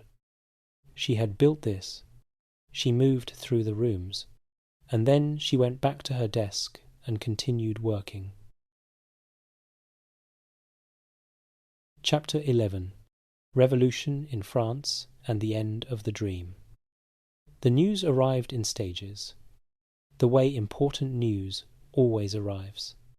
First as rumour, and then as partial report, and then as something confirmed so completely that it demanded to be reckoned with directly. The Bastille fell on the 14th of July, 1789. Catherine was 60 years old. She had been Empress for 27 years. She had corresponded with the philosophers of the French Enlightenment for 2 decades, and had built in her own country, imperfectly and against constant resistance, a version of the rational governance that the Enlightenment had proposed as the proper organization of human society. And now, in the streets of Paris, the people of France were doing something that the philosophers she had read and admired had argued for in principle, and apparently not anticipated in practice. They were taking it themselves. Her initial response was not what her court expected, and not what the historical memory of her later position has sometimes suggested. She was not immediately horrified. Her private correspondence from this period suggests something more complicated. The response of a trained political observer who understood that what was happening in France was going to reorganize European politics in ways not yet clear, and who wanted to understand it before she decided what it meant. She had, after all, spent her life arguing that the existing organization of European society required reform. She had corresponded with Voltaire and Diderot, who had argued for exactly the principles the revolutionaries in Paris were now invoking. She could not honestly pretend that the ideas animating the revolution were foreign to her intellectual formation. Some of them were her ideas too. The difference, as she saw it, was the manner. What Catherine had always believed about reform was that it had to come from above, and had to be managed by people with the institutional authority to implement it without destroying the structures that made governance possible at all. The Narcas was an expression of this belief. The Legislative Commission was an expression of this belief. She had trusted throughout her reign that intelligent rulers applying rational principles could transform their countries without the chaos and violence that she had always feared as the alternative. What she was watching in France suggested that rulers had not been doing this fast enough or seriously enough, and that populations, finding no progress through legitimate channels, had found other ones. She understood the logic. She was also watching the heads come off. By 1792, the revolution had moved well past the phase of constitutional debate and into the phase of systematic violence. Estimates suggest that the September massacres of 1792, in which crowds moved through the prisons of Paris, resulted in more than 1,000 deaths among those imprisoned as suspected enemies of the revolution. This was not, by Catherine's analysis, the necessary byproduct of legitimate popular grievance. It was the product of demagogy and the specific madness that concentrated crowds produce when they are told their violence is righteous. She had written about this. She had read about it. She had watched, in the Pugachev rebellion 20 years earlier, the particular quality of violence that emerges when long-suppressed grievance finds permission and organization. She had suppressed it, and she had understood why it had happened, and she had failed to address the underlying conditions that had generated it.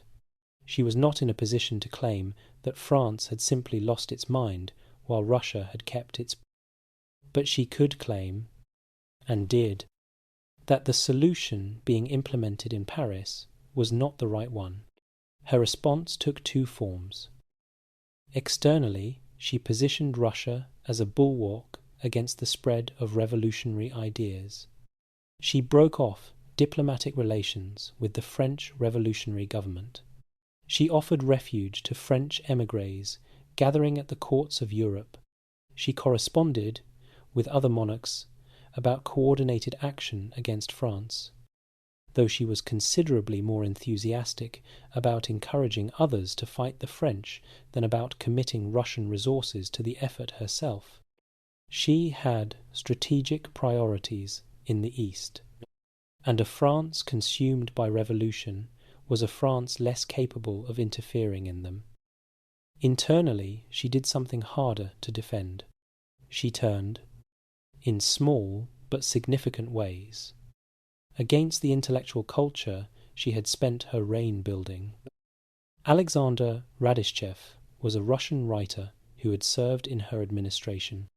He had benefited from the enlightened culture Catherine had introduced to Russia. In 1790, he published a book describing the condition of Russian serfdom with a moral clarity that made its implications impossible to ignore. He was not writing fantasy. He was describing reality. He was doing exactly what the Enlightenment had always said honest inquiry should do, looking at things as they were and saying clearly what the looking revealed. Catherine read the book. She called it more dangerous than Pugachev. Radishchev was arrested, tried, and sentenced to death.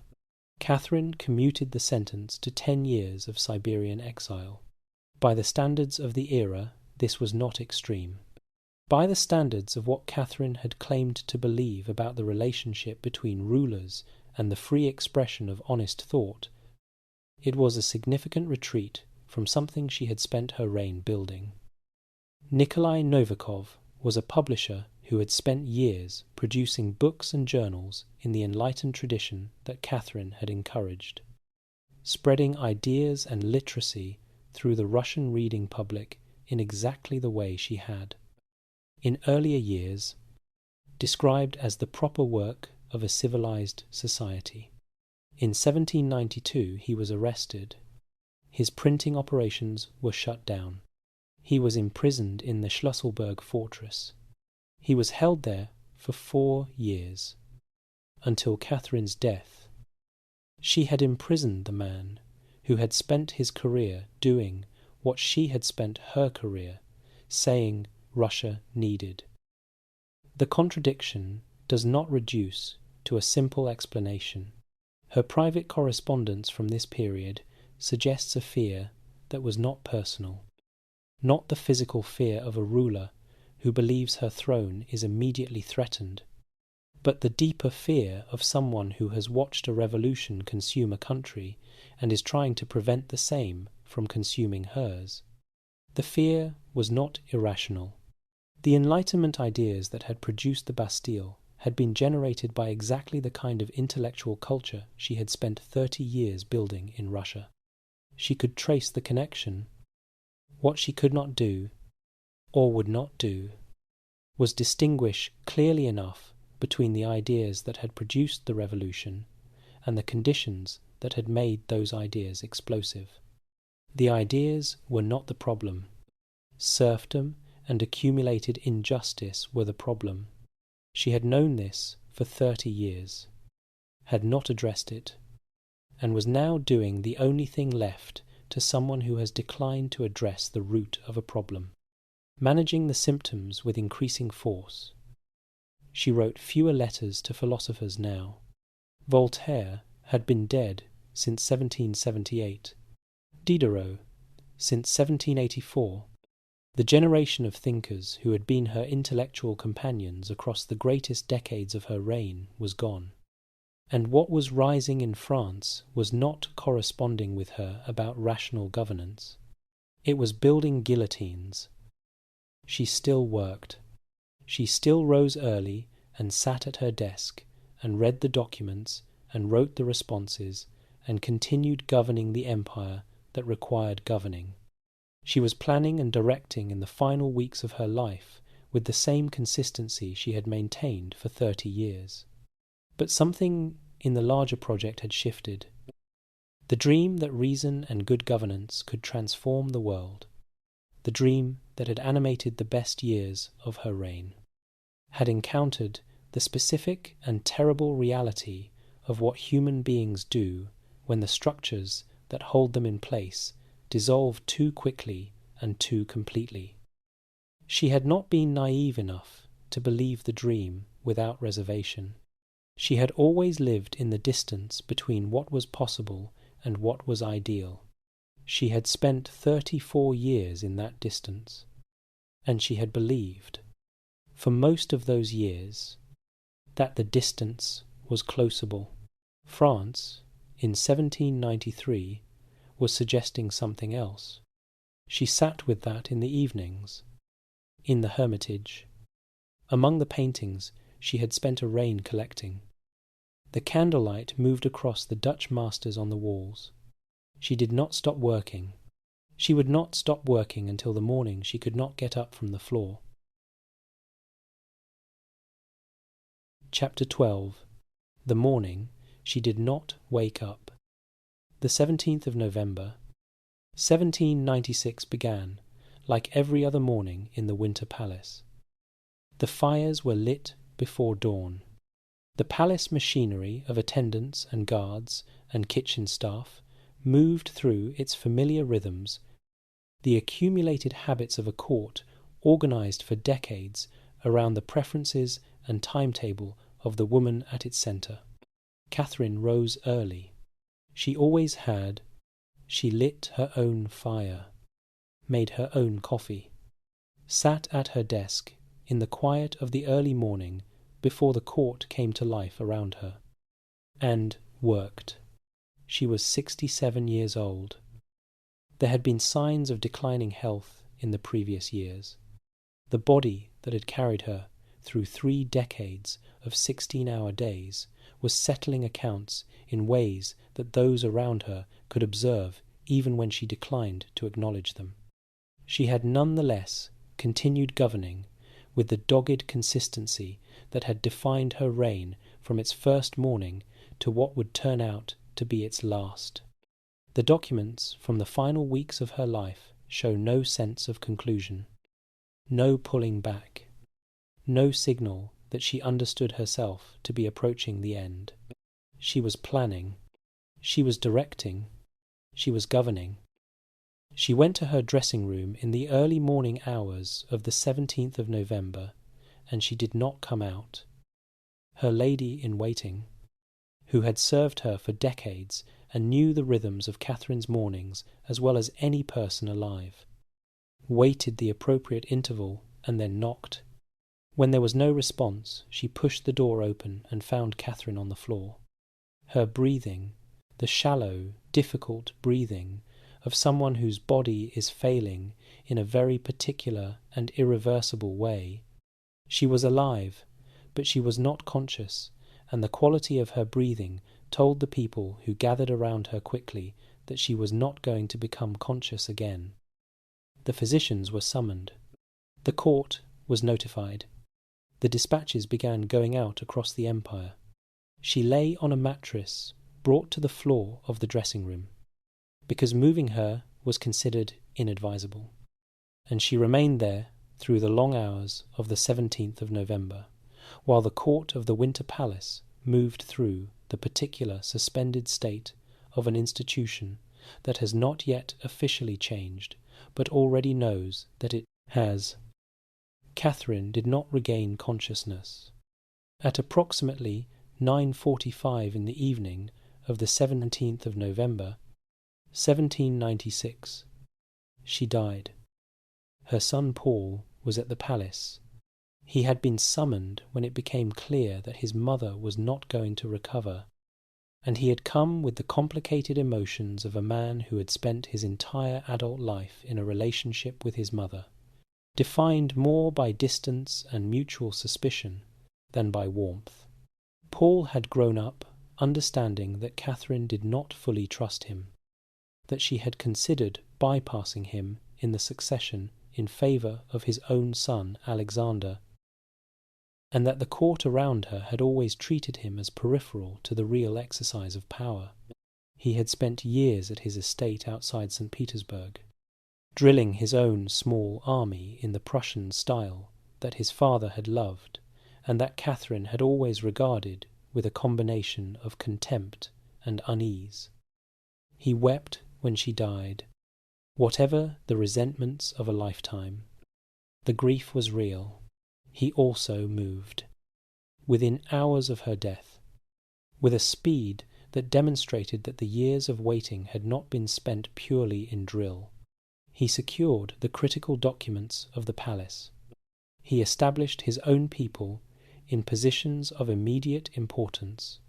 He made clear, without drama, but without any possibility of misunderstanding, that the transition was complete.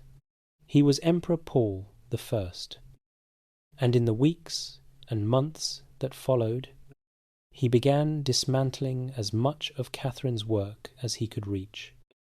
Some of what Paul reversed was reversed for reasons of genuine policy disagreement.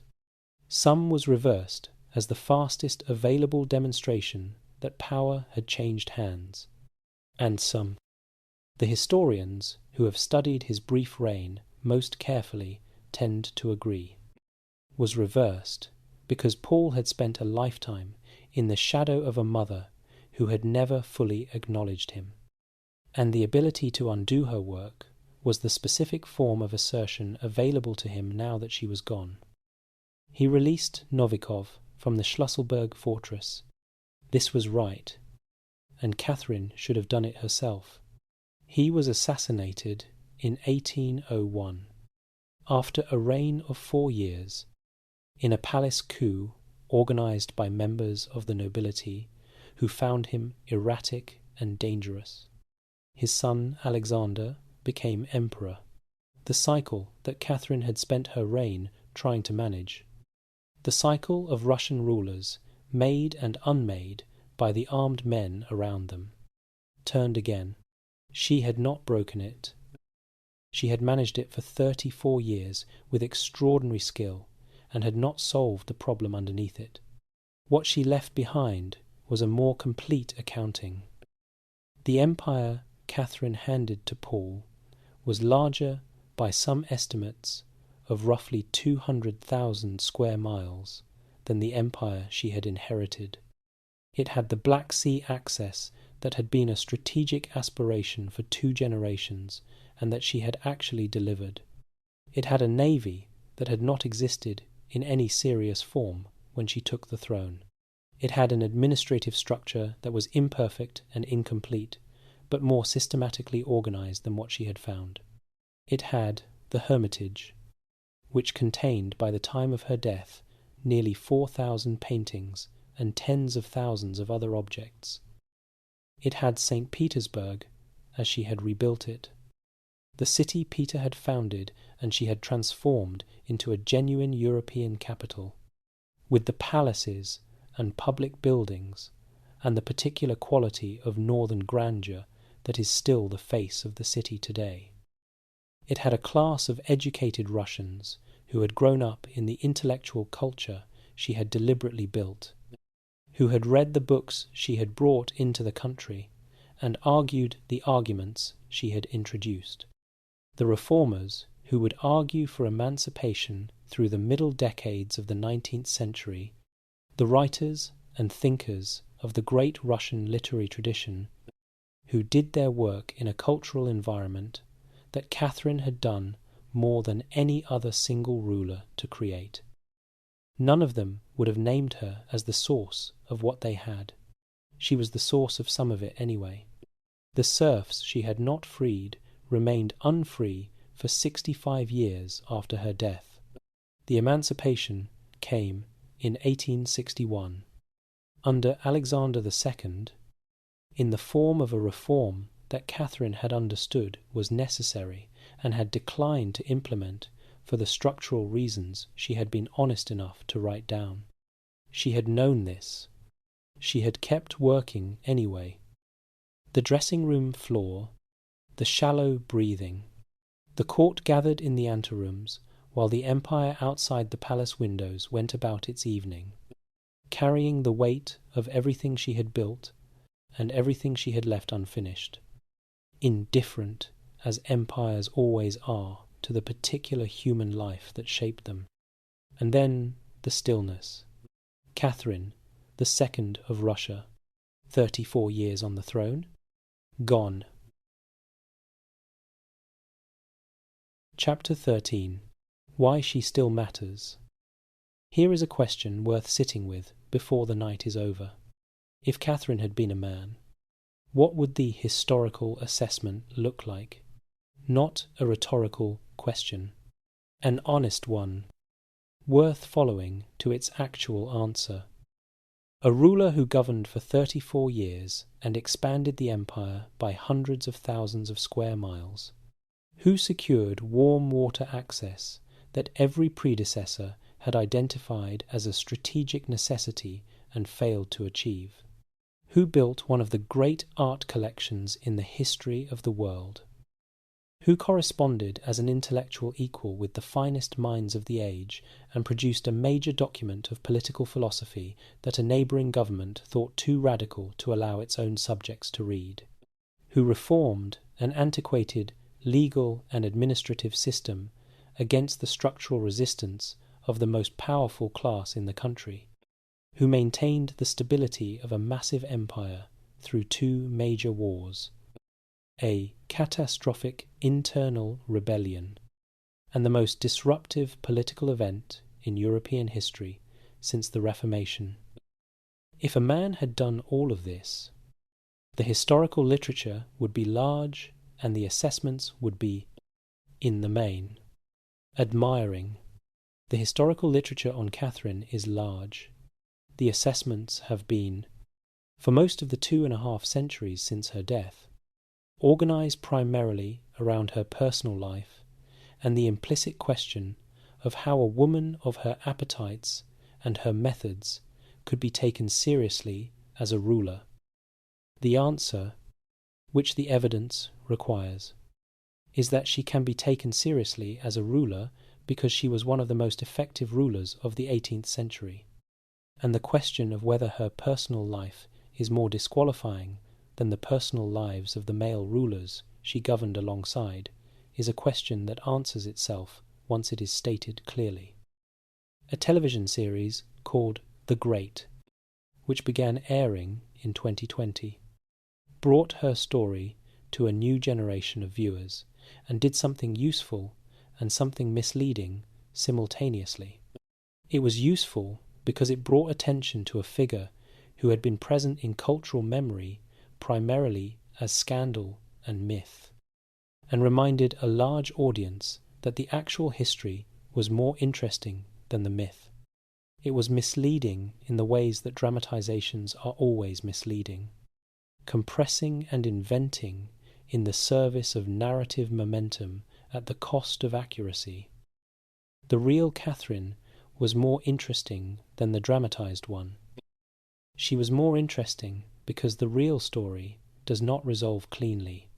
It is the story of a person who held, simultaneously and without full resolution, a genuine commitment to Enlightenment principles and a pragmatic acceptance of the conditions that made those principles impossible to fully implement.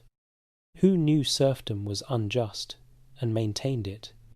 Who built a culture of intellectual freedom and imprisoned the people who exercised it in ways she found threatening? Who governed with extraordinary competence and made decisions whose costs were paid by people who had no say in the calculation? This is not the story of a villain. It is not the story of a saint.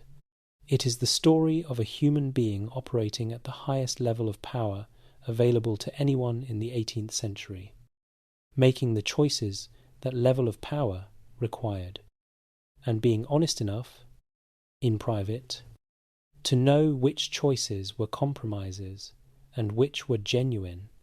The Crimea question is the one that has refused to stay historical. In 2014, Russia annexed Crimea. The political arguments deployed drew, consciously or not, on a framework that Catherine had established in 1783, the argument that Crimea has a specific relationship with Russian power and Russian identity that supersedes the claims of whatever political arrangement currently governs it. The echoes were not accidental. Russian political culture has a long memory for the moments when its territorial ambitions were successfully advanced, and Catherine's southern expansion is one of the foundational chapters of that memory. This does not make Catherine responsible for what happened in 2014. Historical analogies are not historical causation, but it means that what she built and what she decided and what she left behind is not simply the past. It is infrastructure, the kind of infrastructure that consists not of buildings, but of precedents and memories and the specific shape of national ambition. And that infrastructure has been used by the people who came after her in ways she could not have anticipated and would not necessarily have endorsed. She was a builder. Builders cannot control what is built on top of what they build. The Hermitage stands. The cities on the Black Sea coast are there. The intellectual tradition she introduced to Russia, imperfect, and conducted always in tension with the realities of the country she governed, produced consequences that ran through Russian life for the century after her death and beyond. The serfs she did not free are the permanent shadow, not because no ruler of her era freed their serfs, but because she knew it was wrong and said so privately and did not do it, and the people who suffered the consequences were the people who had the least power to change anything. The shadow is real. It belongs in the accounting. It does not erase the rest of the accounting. The full accounting produces a figure who is genuinely difficult to place in any simple category. A ruler of extraordinary capability and genuine vision and real moral compromise, operating in a century and a system that required compromise as the price of power, and demanded it most heavily from the people least able to refuse.